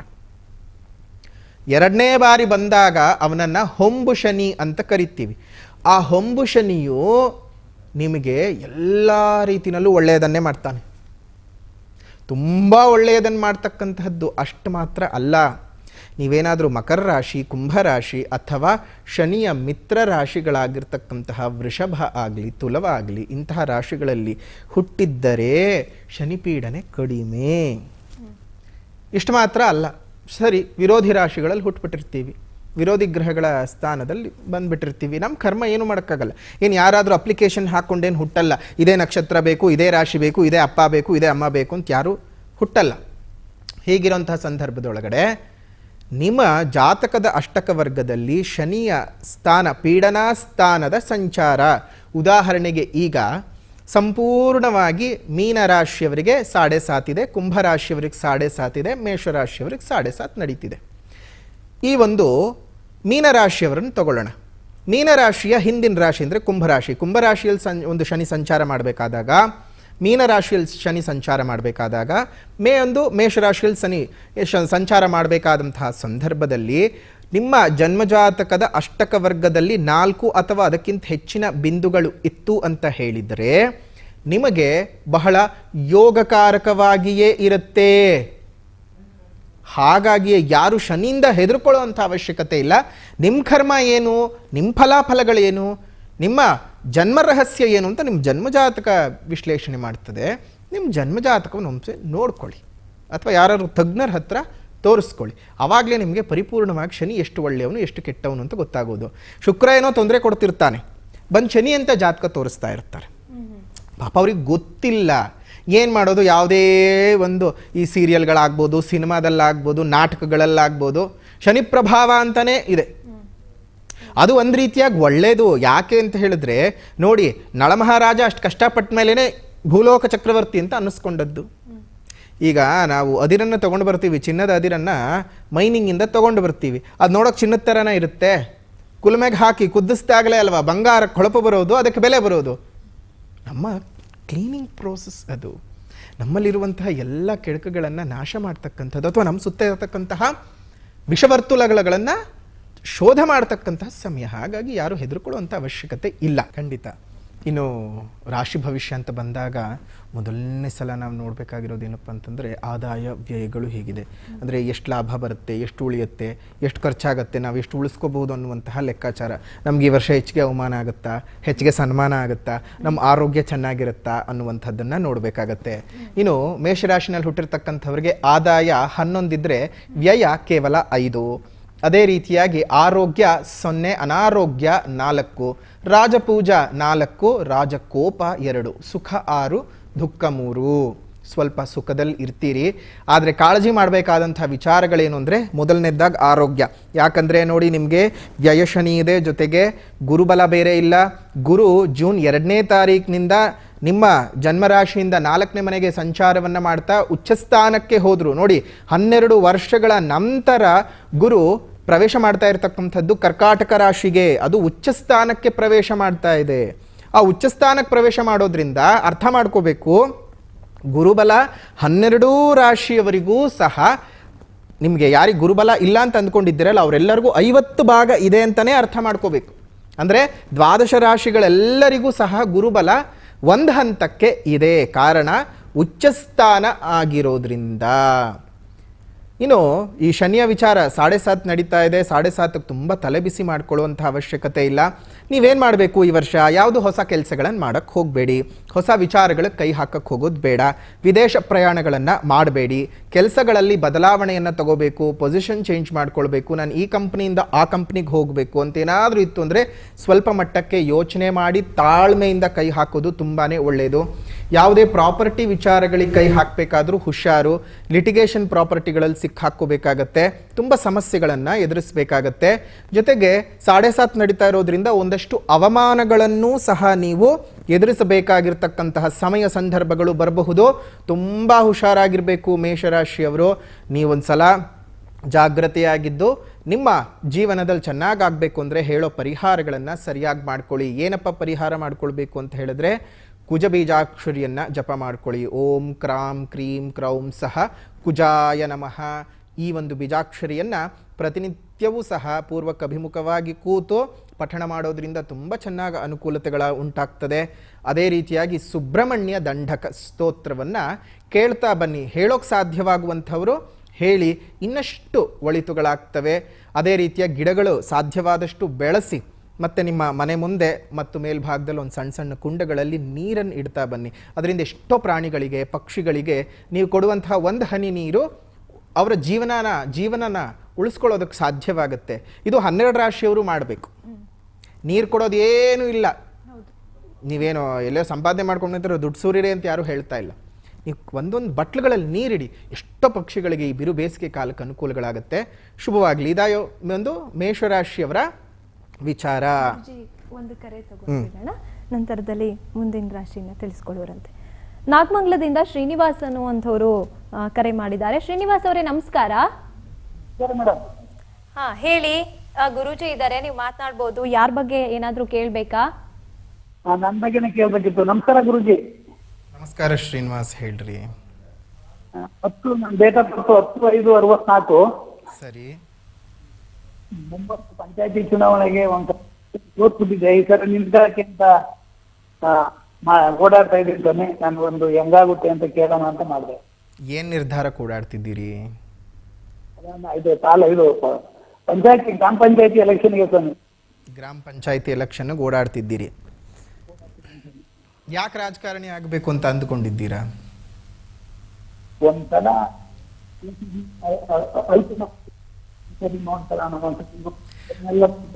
ಅಲ್ಲಿ ದೇವ್ರ ಕೃಪೆ ಚೆನ್ನಾಗಿರ್ಲಿ, ದೇವ್ರು ಒಳ್ಳೇದು ಮಾಡಲಿ.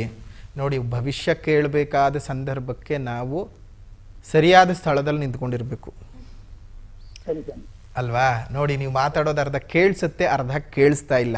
ಇದನ್ನೇ ನಾವು ಶಕುನ ಶಾಸ್ತ್ರ ಅಂತ ಹೇಳೋದು. ಈ ಶಕುನ ನೋಡ್ತಾ ಇದ್ದ ಹಾಗೇನೆ ಯಾಕೋ ಅದು ಅಷ್ಟು ಚೆನ್ನಾಗಿ ಬರಲ್ಲ ಅಂತ ಕಾಣಿಸ್ತಿದೆ. ಯೋಚನೆ ಮಾಡಿ ಕೈ ಹಾಕೋದು ತುಂಬಾನೇ ಒಳ್ಳೆಯದು. ಹಿತಶತ್ರುಗಳು ಜಾಸ್ತಿ ಇರ್ತಾರೆ. ಸುಮ್ಮನೆ ಜೈಕಾರ ಹಾಕಿ ಹಾಕಿ ಹಾಕಿ ನಿಮ್ಮನ್ನು ಯಾವುದಾದ್ರೂ ಒಂದು ಬಾವಿಗೆ ತಳ್ಳೋ ಸಾಧ್ಯತೆ ಇರುತ್ತೆ. ಹುಷಾರು. ಯಾಕಂದರೆ ನಾವು ಪ್ರತಿ ಬಾರಿ ಜಾತಕದ ಜೊತೆಗೆ ಆ ಕಾಲದ ಪ್ರಶ್ನೆ, ಆ ಕಾಲದ ಶಕುನಗಳನ್ನೂ ನೋಡಬೇಕಾಗತ್ತೆ. ಇದು ಯಾಕೋ ಶಕುನ ಅಷ್ಟು ಚೆನ್ನಾಗಿ ಬರ್ತಿಲ್ಲ ಶ್ರೀನಿವಾಸ್, ಹುಷಾರು. ಧನ್ಯವಾದ ಶ್ರೀನಿವಾಸ್ ಅವರೇ ಕರೆ ಮಾಡಿದ್ದಕ್ಕಾಗಿ. ಗುರುಜಿ, ನೀವು ಮುಂದಿನ ರಾಶಿನ ವೃಷಭ ರಾಶಿ. ವೃಷಭ ರಾಶಿಯವರಿಗೆ ಒಂದು ಗುರುವಿನ ಸಂಚಾರದಿಂದ, ಏನು ಜೂನ್ 2ನೇ ತಾರೀಕಿನ ಸಂಚಾರದಿಂದ ತೃತೀಯ ಸ್ಥಾನಕ್ಕೆ ಹೋದರೂ ನೀವು ಗುರುಬಲ ಕಳ್ಕೊಳ್ತಿದ್ದೀವಿ ಅನ್ನುವಂಥ ಚಿಂತನೆ ಏನು ಬೇಡ. ಈ ವರ್ಷವೂ ಸಹ ನಿಮಗೆ ಒಳ್ಳೆ ರೀತಿಯಾದಂತಹ ಏಳಿಗೆಗಳಿರುವಂಥದ್ದು. ವ್ಯಾಪಾರ ವ್ಯವಹಾರಗಳು ತುಂಬಾ ಚೆನ್ನಾಗಾಗತ್ತೆ. ಕೋರ್ಟು ಕಚೇರಿ ವ್ಯಾಜ್ಯಗಳೇನಾದರೂ ಇತ್ತು ಅಂತ ಹೇಳಿದ್ರೆ ಬಗೆಹರಿಯುತ್ತೆ. ನಿಮ್ಮ ಸಹೋದರ ಸಹೋದರಿಯರ ನಡುವೆ ಇದ್ದಂತಹ ಬೇಸರಗಳು, ವೈಮನಸ್ಯಗಳೆಲ್ಲ ಹೋಗಿ ಮತ್ತೆ ಪುನಃ ನೀವು ಕುಟುಂಬದಲ್ಲಿ ಒಟ್ಟು ಸೇರ್ತಕ್ಕಂತಹ ವಾತಾವರಣ. ವಿದ್ಯಾರ್ಥಿಗಳಿಗೆ ವಿದ್ಯಾಪ್ರಾಪ್ತಿ. ತುಂಬ ದಿವಸಗಳಿಂದ ಮದುವೆ ಆಗದೆ ಸಂಕಟವನ್ನು ಪಡ್ತಾ ಇದ್ದು, ಸಂಬಂಧಗಳು ಯಾವುದು ಸರಿಯಾಗಿ ಕುದುರ್ತಾನೇ ಇಲ್ಲ ಅಂತ ಯೋಚನೆ ಮಾಡ್ತಾ ಇರ್ತಕ್ಕಂಥವ್ರಿಗೆ ಈ ವರ್ಷ ತುಂಬ ಚೆನ್ನಾಗಿದೆ. ಒಳ್ಳೆ ಸಂಬಂಧಗಳು ಕೈ ಸೇರತಕ್ಕಂತಹ ಶುಭವಾದ ದಿನಗಳು ಬರುತ್ತವೆ. ಆದರೆ ಅದು ಜೂನ್ 2ನೇ ತಾರೀಕಿನ ನಂತರದಲ್ಲಿ. ಸ್ವಲ್ಪ ನೀವು ಆರೋಗ್ಯದಲ್ಲೂ ಕಾಳಜಿ ಮಾಡಿಕೊಳ್ಬೇಕು. ನಿಮ್ಮ ಆದಾಯ ವ್ಯಯಗಳನ್ನು ನೋಡೋದಾಯಿತು ಅಂತ ಹೇಳಿದ್ರೆ ವೃಷಭ ರಾಶಿಯವರಿಗೆ ಆದಾಯ 5, ವ್ಯಯ 14. ಸಂಪಾದನೆ ಆಗುತ್ತೆ, ಹಾಗೆ ಖರ್ಚು ಸಹ ಜಾಸ್ತಿ ಆಗುತ್ತೆ. ಯಾವ ರೀತಿಯ ಖರ್ಚುಗಳಾಗಬಹುದಪ್ಪ ಅಂತ ಹೇಳಿದ್ರೆ ಶುಭ ಕಾರ್ಯಗಳಿಗೆ. ಈಗಾಗಲೇ ಹೇಳಿದ ಹಾಗೆ ನಿಮಗೆ ಮದುವೆಗಳು ನಡೆಯುವಂಥದ್ದು, ಮನೇಲಿ ಏನೋ ಸಮಾರಂಭ ಅಂತ ಹೇಳಿದ್ರೆ ಖರ್ಚಾಗಲೇಬೇಕಲ್ವಾ? ಅದಕ್ಕೆಲ್ಲ ಲೆಕ್ಕ ಇಡಕ್ಕೆ ಹೋಗಬೇಡಿ. ಮನೇಲಿ ಸಂಭ್ರಮ ಸಂತೋಷ ಅಂತ ಹೇಳಿದ್ರೆ ಸಂಪಾದನೆ ಮತ್ತಾಗೆ ಆಗುತ್ತೆ. ಸಂಪಾದನೆ ಬಗ್ಗೆ ಯೋಚನೆ ಬಿಟ್ಟು ಮನೆಯಲ್ಲಿರುವ ಸಂತೋಷವನ್ನು ವೃದ್ಧಿ ಮಾಡ್ಕೊಳ್ಳೋಕ್ಕೆ ಪ್ರಯತ್ನ ಮಾಡಿ. ಅದೇ ರೀತಿಯಾಗಿ ವೃಷಭ ರಾಶಿಯವರಿಗೆ ಆರೋಗ್ಯ 4, ಅನಾರೋಗ್ಯ 5. ಇದು ನಿಮಗೆ ಪರವಾಗಿಲ್ಲ. ಆರೋಗ್ಯ ಅನಾರೋಗ್ಯಗಳು ಸ್ವಲ್ಪ ಮಟ್ಟಕ್ಕೆ ಸಮಾನಾಂತರವಾಗಿ ಇರುವಂತಹದ್ದು. ಸ್ವಲ್ಪ ವೈದ್ಯರ ಸಲಹೆಗಳನ್ನು ತೆಗೆದುಕೊಳ್ಳೋದು ತುಂಬಾ ಒಳ್ಳೆಯದು. ಅದೇ ರೀತಿಯಾಗಿ ನಿಮಗೆ ಸಿಗತಕ್ಕಂತಹ ಗೌರವ 3 ಇತ್ತು ಅಂದರೆ, ಅದೇ ರಾಜಕೋಪ ಅಂದರೆ ಅವಮಾನಗಳು ನಿಮಗೆ 5 ಇದ್ದಾವೆ. ಹುಷಾರು. ಮೊದಲೇ ಈ ವೃಷಭ ರಾಶಿಯವರು ಬೇರೆಯವರ ಸಂಕಷ್ಟಕ್ಕೆ ಕೈ ಹಾಕ್ಬಿಟ್ಟು ಇವ್ರ ಸಂಕಟಕ್ಕೆ ಸಿಲುಕು ಹಾಕ್ಕೊಳ್ತಕ್ಕಂಥವ್ರು. ಜಾಗ್ರತೆ. ಬೇರೆಯವ್ರಿಗೆ ಸಹಾಯ ಮಾಡಬೇಕಾದ್ರೆ ನಿಮಗೂ ಅಷ್ಟೇ. ಸುಖ 6 ಇದ್ದರೆ ದುಃಖ 3 ಇರತಕ್ಕಂತಹದ್ದು ಸ್ವಲ್ಪ ಪರವಾಗಿಲ್ಲ. ಒಂದು ಶುಕ್ರ ಬೀಜಾಕ್ಷರಿಯನ್ನು ಜಪ ಮಾಡ್ಕೊಳ್ಳೋದು, ಅದೇ ರೀತಿಯಾಗಿ ದುರ್ಗಾ ಚಾಲೀಸದ ಪಠಣವನ್ನು ಮಾಡ್ಕೊಳ್ಳೋದು ತುಂಬಾ ಉತ್ತಮವಾಗಿರ್ತಕ್ಕಂಥ ಸಂಗತಿ ವೃಷಭ ರಾಶಿಯವರಿಗೆ. ದೇವೇಂದ್ರ ಅನ್ನುವಂಥವ್ರು ಕರೆ ಮಾಡಿದ್ದಾರೆ. ದೇವೇಂದ್ರ ಅವರೇ ನಮಸ್ಕಾರ. ಮೇಡಮ್ ನಮಸ್ತೆ. ಎಲ್ಲಿಂದ ಕರೆ ಮಾಡ್ತಿದ್ದೀರಾ? ಯಾರ ಬಗ್ಗೆ ಕೇಳಬೇಕಿತ್ತು? ನಾವು ಬೆಂಗಳೂರಿಂದ. ಹಾ, ಯಾರ ಬಗ್ಗೆ ಕೇಳಬೇಕು? ಇಲ್ಲ, ನನ್ನ ಬಗ್ಗೆನೇ ಕೇಳಬೇಕಿತ್ತು ಮೇಡಮ್. ಹುಟ್ಟಿದ ದಿನಾಂಕ ಹೇಳ್ತೀರಾ? 8/8/1980. 1980. ದೇವೇಂದ್ರ ಅವರೇ, ನೀವು ಗುರುಜಿ ಹತ್ರ ಮಾತಾಡ್ಬೋದು. ಗುರುಜಿ ನಮಸ್ತೆ. ನಮಸ್ಕಾರ ದೇವೇಂದ್ರ, ಹೇಳಿ. ಸರ್ ನನ್ನ ಬಗ್ಗೆನೇ ಕೇಳಬೇಕಿತ್ತು. ಹ್ಮ್ ಸ್ವಲ್ಪ ಆರೋಗ್ಯ ಸಮಸ್ಯೆ ಒಂದು ವರ್ಷದಿಂದ, ಹ್ಮ್ ಹ್ಮ್ ಅದಕ್ಕೆ ನಿಮ್ಮ ಹತ್ರ ಪರಿಹಾರ ಸಿಗುತ್ತೆ ಅಂತ ಮಾಡಿದ್ವಿ. ಖಂಡಿತ ನೋಡೋಣ. ನೋಡಿ, ಈಗ ಲಗ್ನಶಾಸ್ತ್ರದ ಪ್ರಕಾರವಾಗಿ ನೋಡೋದಾಯ್ತು ಅಂತ ಹೇಳಿದ್ರೆ ನಿಮ್ಮ ಜನ್ಮಜಾತಕದ ಅನ್ವಯ ಯಾವುದೇ ರೀತಿಯಾಗಿರ್ತಕ್ಕಂತಹ ಅನಾರೋಗ್ಯಕಾರಕವಾಗಿರ್ತಕ್ಕಂತಹ ಘಟನೆಗಳು ಇಲ್ಲ. ಹೆದರ್ಕೊಳ್ಳುವಂಥ ಅವಶ್ಯಕತೆ ಇಲ್ಲ, ಸರಿನಾ? ಇದು ನಿಮ್ಮ ಲೈಫ್ ಸ್ಟೈಲಿಂದ ಬರ್ತಿರ್ತಕ್ಕಂಥದ್ದು. ನಿಮ್ಮ ಲೈಫ್ ಸ್ಟೈಲನ್ನು ಸುಧಾರಣೆ ಮಾಡ್ಕೊಳ್ಳಿ. ಸ್ವಲ್ಪ ಮಟ್ಟಕ್ಕೆ ವೈದ್ಯರ ಸಂಪರ್ಕವನ್ನು ಮಾಡಿ. ನಿಮಗೆ ಅತಿ ಹೆಚ್ಚಾಗಿ ಈ ಹೊಟ್ಟೆ ಪ್ರದೇಶದಲ್ಲಿ ಸಮಸ್ಯೆಗಳು ಜಾಸ್ತಿ ಕಾಡ್ತಾ ಇರುತ್ತೆ. ಆ ಸಮಸ್ಯೆಯಿಂದಾನೇ ನಿಮ್ಮ ದೇಹದ ಇತರ ಭಾಗಗಳಿಗೂ ಸಮಸ್ಯೆಗಳಾಗಿರ್ತಕ್ಕಂಥದ್ದು. ಗೊತ್ತಾಗ್ತಿದೆಯಾ? ಗೊತ್ತಾಗ್ತಿದೆ. ಸರಿ ಅನ್ನಿಸ್ತಿದೆಯಾ? ಸರಿ ಅನ್ನಿಸ್ತಾ ಇದೆ. ಅಂದರೆ ನಾವೇನು ಎಲ್ಲಿ ತಪ್ಪು ಮಾಡ್ತಾ ಇದ್ದೀವಿ, ನಮ್ಮ ಹೊಟ್ಟೆನ ಸರಿಯಾಗಿ ಇಟ್ಕೊಳ್ಳೋದ್ರ ಬಗ್ಗೆ ಆಲೋಚನೆ ಮಾಡಬೇಕು. ಸರಿಯಾದ ಸಮಯಕ್ಕೆ ಸರಿಯಾದ ರೀತಿಯಲ್ಲಿ ಬೇಕಾದಷ್ಟು ಮತ್ತು ಅಷ್ಟೇ ಶುದ್ಧವಾಗಿರ್ತಕ್ಕಂತಹ ಆಹಾರವನ್ನು ಸೇವನೆ ಮಾಡೋದ್ರಿಂದ ಸರಿ ಹೋಗುತ್ತೆ. ಜೊತೆಗೆ ಒಂದು ಸ್ವಲ್ಪ ವೈದ್ಯರನ್ನು ಕೇಳಿ, ಒಂದಿಷ್ಟು ಮೆಡಿಕೇಶನ್ಸಿಂದ ಸರಿ ಹೋಗುತ್ತೆ. ತುಂಬ ತಲೆಬಿಸಿ ಮಾಡ್ಕೊಳ್ಳೋ ಅಂಥ ಅವಶ್ಯಕತೆ ಇಲ್ಲ. ಯಾವುದೇ ರೀತಿಯ ಕೆಡುಕಿನ ಲಕ್ಷಣಗಳೇನು ಕಾಣಿಸ್ತಾ ಇಲ್ಲ. ಧೈರ್ಯವಾಗಿರ್ಬೋದು. ಧನ್ಯವಾದ ದೇವೇಂದ್ರ ಅವರೇ ಕರೆ ಮಾಡಿದ್ದಕ್ಕಾಗಿ. ಗುರುಜಿ, ನನಗೆ ಇಲ್ಲಿ ಮತ್ತೊಂದು ಪ್ರಶ್ನೆ ಬರುತ್ತೆ. ಇವಾಗ ನಮಗೆ ಮುಂದಿನ ಆರೋಗ್ಯ ಏನು ಬದಲಾವಣೆ ಆಗುತ್ತೆ ಅನ್ನುವಂಥದ್ದು ನಮಗೆ ಹುಟ್ಟಿದ ದಿನಾಂಕದ ಮೇಲೆನೆ ಅದನ್ನು ಕೂಡ ಅವಲಂಬಿತವಾಗಿರುತ್ತೆ. ಖಂಡಿತ. ರೋಗ ಸ್ಥಾನಗಳನ್ನು ನೋಡಿದಾಗ, ಆಯುಷ್ ಸ್ಥಾನವನ್ನು ನೋಡಿದಾಗ, ಅಂದರೆ 6 ಮತ್ತು 8ನೇ ಸ್ಥಾನಗಳಿಂದಾಗಿ ಆರೋಗ್ಯದ ವಿಚಾರಗಳನ್ನು ತಿಳ್ಕೊಳ್ಬಹುದು. ಆದರೆ ಇದು ಜ್ಯೋತಿಷ್ಯದ ಒಂದು ಭಾಗ.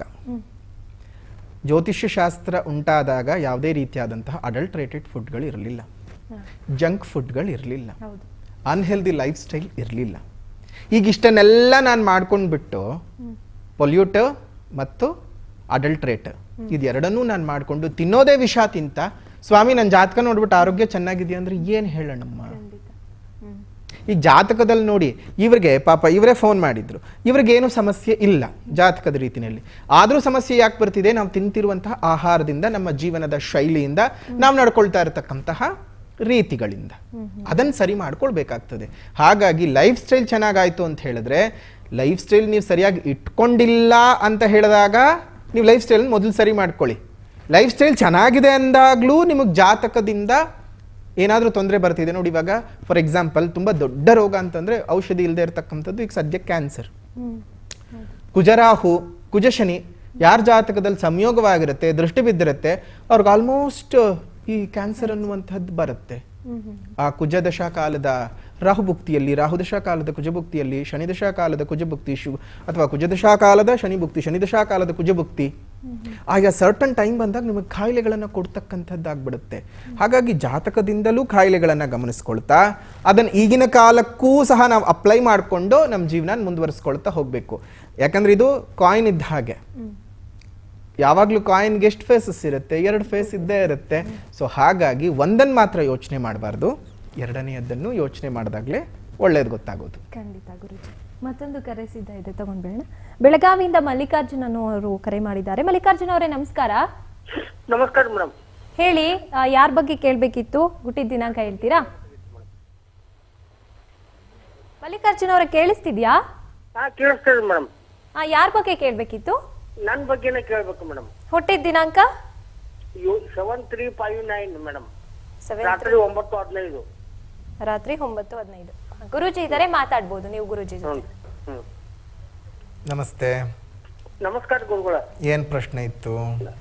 ನಮ್ದು ಆರೋಗ್ಯದ ಬಗ್ಗೆ ಸ್ವಲ್ಪ ಕೇಳಬೇಕಾಗಿತ್ತು. ಆವಾಗ ನಮ್ದು ಸ್ವಲ್ಪ ಸಾಲ ಸೋಲುಗಳು ಹರಿವು ಬಗ್ಗೆ ಕೇಳಬೇಕಾಗಿತ್ತು. ಯಾಕೆ ಸಾಲ ಮಾಡ್ಕೊಂಡ್ರಿ? ಸಾಲದ ಕಾರಣ ಏನು? ನಮ್ದು ಪೆಟ್ರೋಲ್ ಬಂಕ್ ಇತ್ತು ಸರ, ಅದೆಲ್ಲ ಸ್ವಲ್ಪ ಲಾಸ್ ನಲ್ಲಿ ಬಂತು. ಹಿಂಗಾಗಿ ಮಿಸ್ ಮ್ಯಾನೇಜ್ಮೆಂಟ್ ಆಗಿ ಅದ್ರ ಸಂಬಂಧ ಲಾಸ್ ಆಯ್ತು ಸರ್.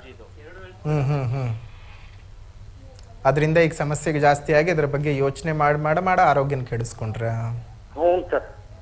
ಮತ್ತೇನ್ ಮಾಡ್ಬೇಕೀಗ? ಈಗೇನಿಲ್ಲ, ಸಾಲ ಹರಿಯೋಕೆ ಪ್ರಯತ್ನ. ಸಾಲದ ಕತೆ ಬಿಡಿ. ಆರೋಗ್ಯ ಆರೋಗ್ಯ ಚೆನ್ನಾಗಾಗಬೇಕು ಅಂದರೆ ಚಿಂತೆ ಬಿಡಬೇಕು ಹ್ಞೂ ಸರ್. ಅಲ್ವಾ? ಚಿತಾಯಾಶ್ಚ ಚಿಂತಾಯಾಶ್ಚ ಬಿಂದು ಮಾತ್ರೇಣ ವಿಶೇಷತಃ ಚಿತಾದಹತಿ ನಿರ್ಜೀವಂ ಚಿಂತಾದಹತಿ ಜೀವನಂ. ಒಂದು 0ಇಂದ ನಮ್ಮ ಜೀವನ ಉದ್ಧಾರ ಮತ್ತು ಹಾಳು ಎರಡೂ ಆಗ್ತದಲ್ವಾ? ನೋಡಿ, ಲಾಸ್ ಮಾಡಿಕೊಂಡೆ ಅಂತ ಹೇಳೋದಕ್ಕೆ ಸಂಪಾದನೆ ಮಾಡಿ ಹುಟ್ಟದಾಗ್ಲಿಂದ ನಾವು ಸಂಪಾದನೆ ಮಾಡಿಲ್ಲ. ಒಂದು ಅರ್ಥ ಮಾಡ್ಕೋಬೇಕು, ಪ್ರತಿಯೊಬ್ಬರು ಅರ್ಥ ಮಾಡ್ಕೋಬೇಕು. ನೀವು ಲಾಸ್ ಮಾಡ್ಕೊಂಡಿದ್ದೀರಿ ಅಂತಂದರೆ ನಿಮ್ಮ ಕೈನಲ್ಲಿ ಸಂಪಾದನೆ ಆಗತ್ತೆ, ಅದು ಬರೆದಿಟ್ಕೊಳ್ಳಿ. ಸಂಪಾದನೆ ಆಗಿದ್ದಕ್ಕೆ ನೀವು ಕಳೆಯೋಕ್ಕೆ ಸಾಧ್ಯ ಆಗಿದ್ದು. ನೀವು ಸಂಪಾದನೆ ಮಾಡಿಲ್ಲ ಅಂದರೆ ಕಳೆಯೋಕ್ಕೆ ಹೇಗೆ ಸಾಧ್ಯವಾಗ್ತಿತ್ತು? ಖಂಡಿತ ಸತ್ಯ ಸರ್. ಅದನ್ನು ಯೋಚನೆ ಮಾಡಿ ಮೊದಲು ನೀವು. ನಮ್ಮ ಜನ ಬಿಟ್ಬಿಡ್ತೀವಿ, ಅಯ್ಯೋ ಒಂದು 50 ಲಕ್ಷ ಹೋಯ್ತು, 50 ಲಕ್ಷ ಹೋಯ್ತು. ಹೆಂಗೆ ಹೋಯ್ತು? ನೀನು ಸಂಪಾದನೆ ಮಾಡಿದ್ದಕ್ಕೆ ಹೋಯ್ತು, ನೀನು ಮಾಡಿಲ್ಲ ಅಂದರೆ ಹೋಗ್ತಿರ್ಲಿಲ್ಲ. ಅಂದರೆ ನನ್ನ ಕೈನಲ್ಲಿ ಚೈತನ್ಯ ಇದೆ ಸಂಪಾದನೆ ಮಾಡೋದಕ್ಕೆ, ಅದನ್ನು ಶುದ್ಧವಾಗಿಟ್ಕೊಂಡು ಮುಂದಕ್ಕೆ ಹೋಗ್ತಾ ಇರಬೇಕು. ಸರಿನಾ?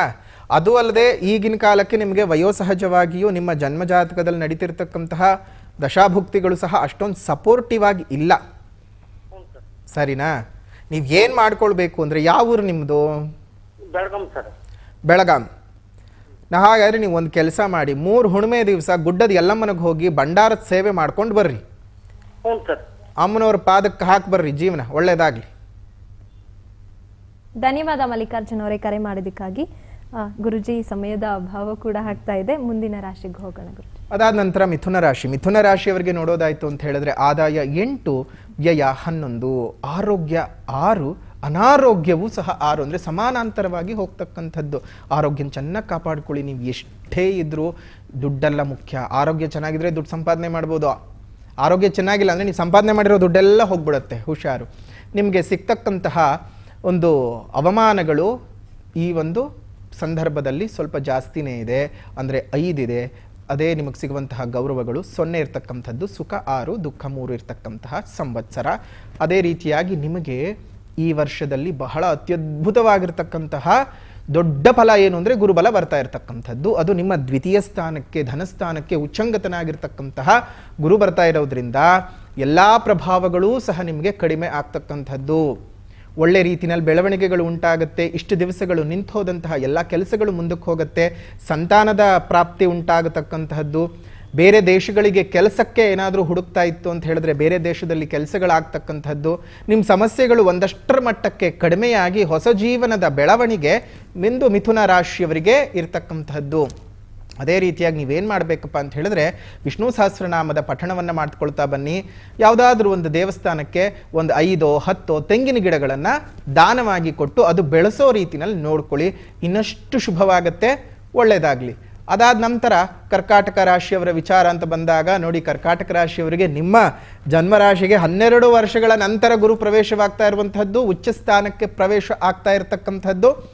ಅದನ್ನು ನೋಡಿದಂತಹ ಸಂದರ್ಭಕ್ಕೆ ಮತ್ತು ಇದೇ ನಮ್ಮ ಋಷಿಮುನಿಗಳ ವಾಕ್ಯ, ಜನ್ಮಗುರು ನರೋದುಃಖಂ ಅಂತ ಹೇಳೋದು. ಜನ್ಮಗುರು ಬಂದಾಗ ಬಹಳಷ್ಟು ದುಃಖಗಳನ್ನು ಕೊಡ್ತಾನೆ ಅನ್ನುವಂಥ ವಿಚಾರಗಳನ್ನು ಸಹ ಗಮನಿಸಿದಾಗ ಸ್ವಲ್ಪ ಮಟ್ಟಕ್ಕೆ ದುಃಖವಾದರೂ ಕರ್ಕಾಟಕ ರಾಶಿಯವರಿಗೆ ಉಚ್ಚಂಗತನಾದ ಗುರುವಿನ ದೃಷ್ಟಿಯು ಪಂಚಮ ಸ್ಥಾನದ ಮೇಲೆ, ಭಾಗ್ಯಸ್ಥಾನದ ಮೇಲೆ, ಸಪ್ತಮ ಸ್ಥಾನದ ಮೇಲೆ ಬೀಳೋದ್ರಿಂದ ಅತ್ಯಂತ ಏಳಿಗೆಗಳನ್ನು ನೋಡೋದಕ್ಕೂ ಸಾಧ್ಯವಾಗುತ್ತೆ. ಶತ್ರುಕಾಟಗಳು ನಿಮಗೆ ಸ್ವಲ್ಪ ಮಟ್ಟಕ್ಕೆ ನಿವಾರಣೆ ಆಗ್ತಕ್ಕಂಥದ್ದು, ಒಳ್ಳೆ ಬೆಳವಣಿಗೆಗಳು.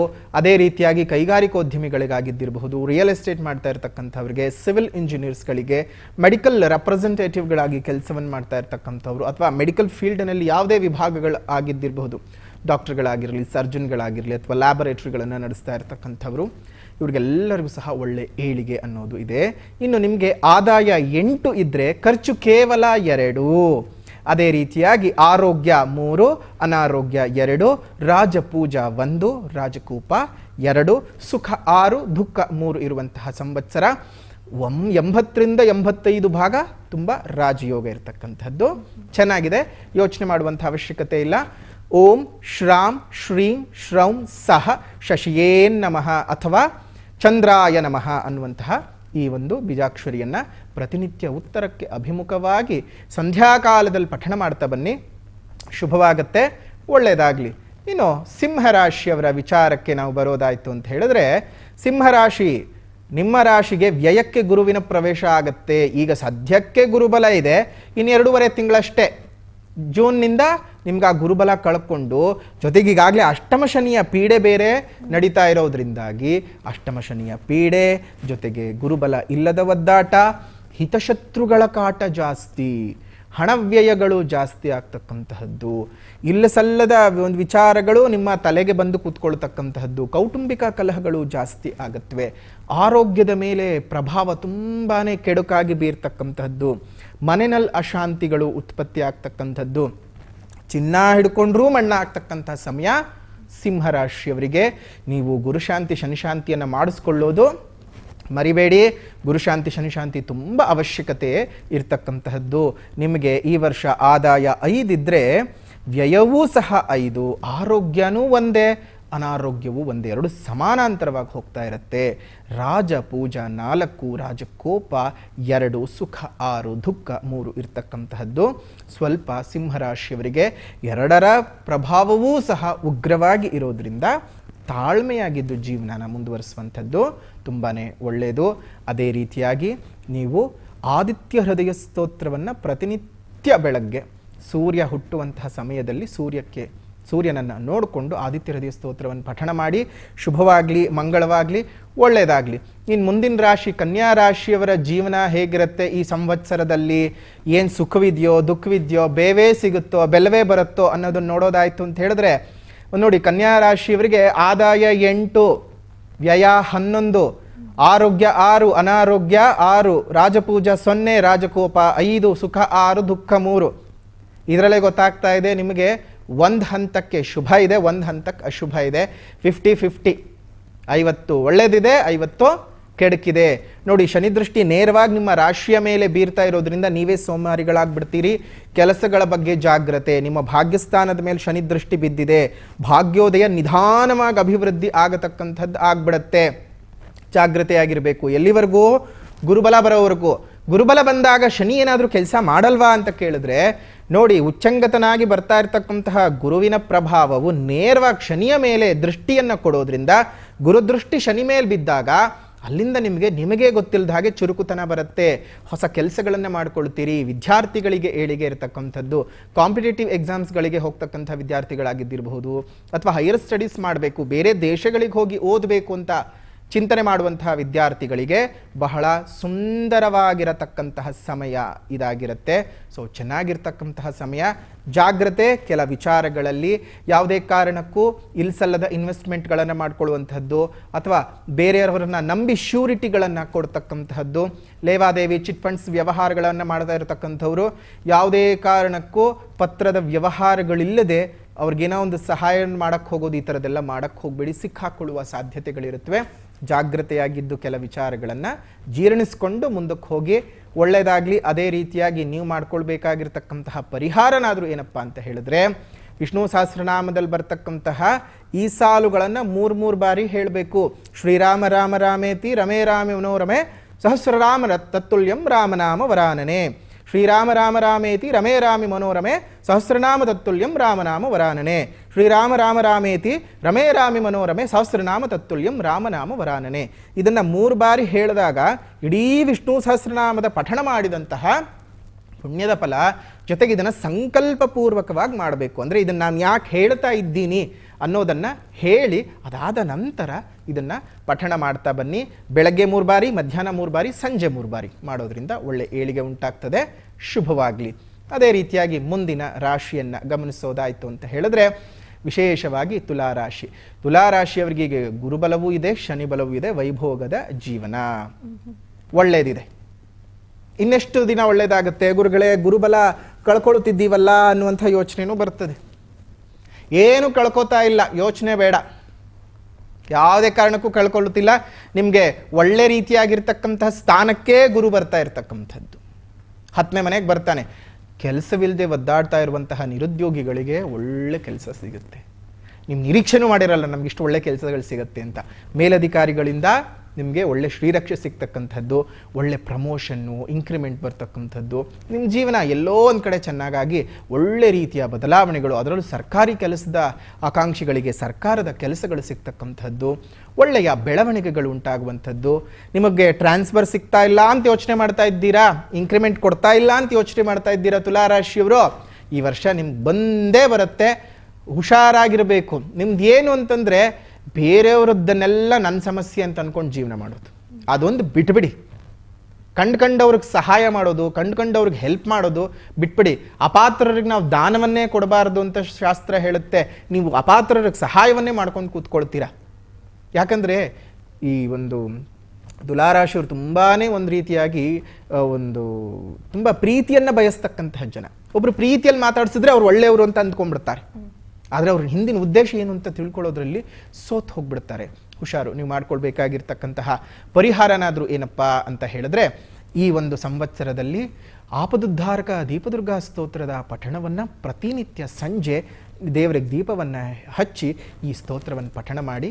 ಶುಭವಾಗಲಿ.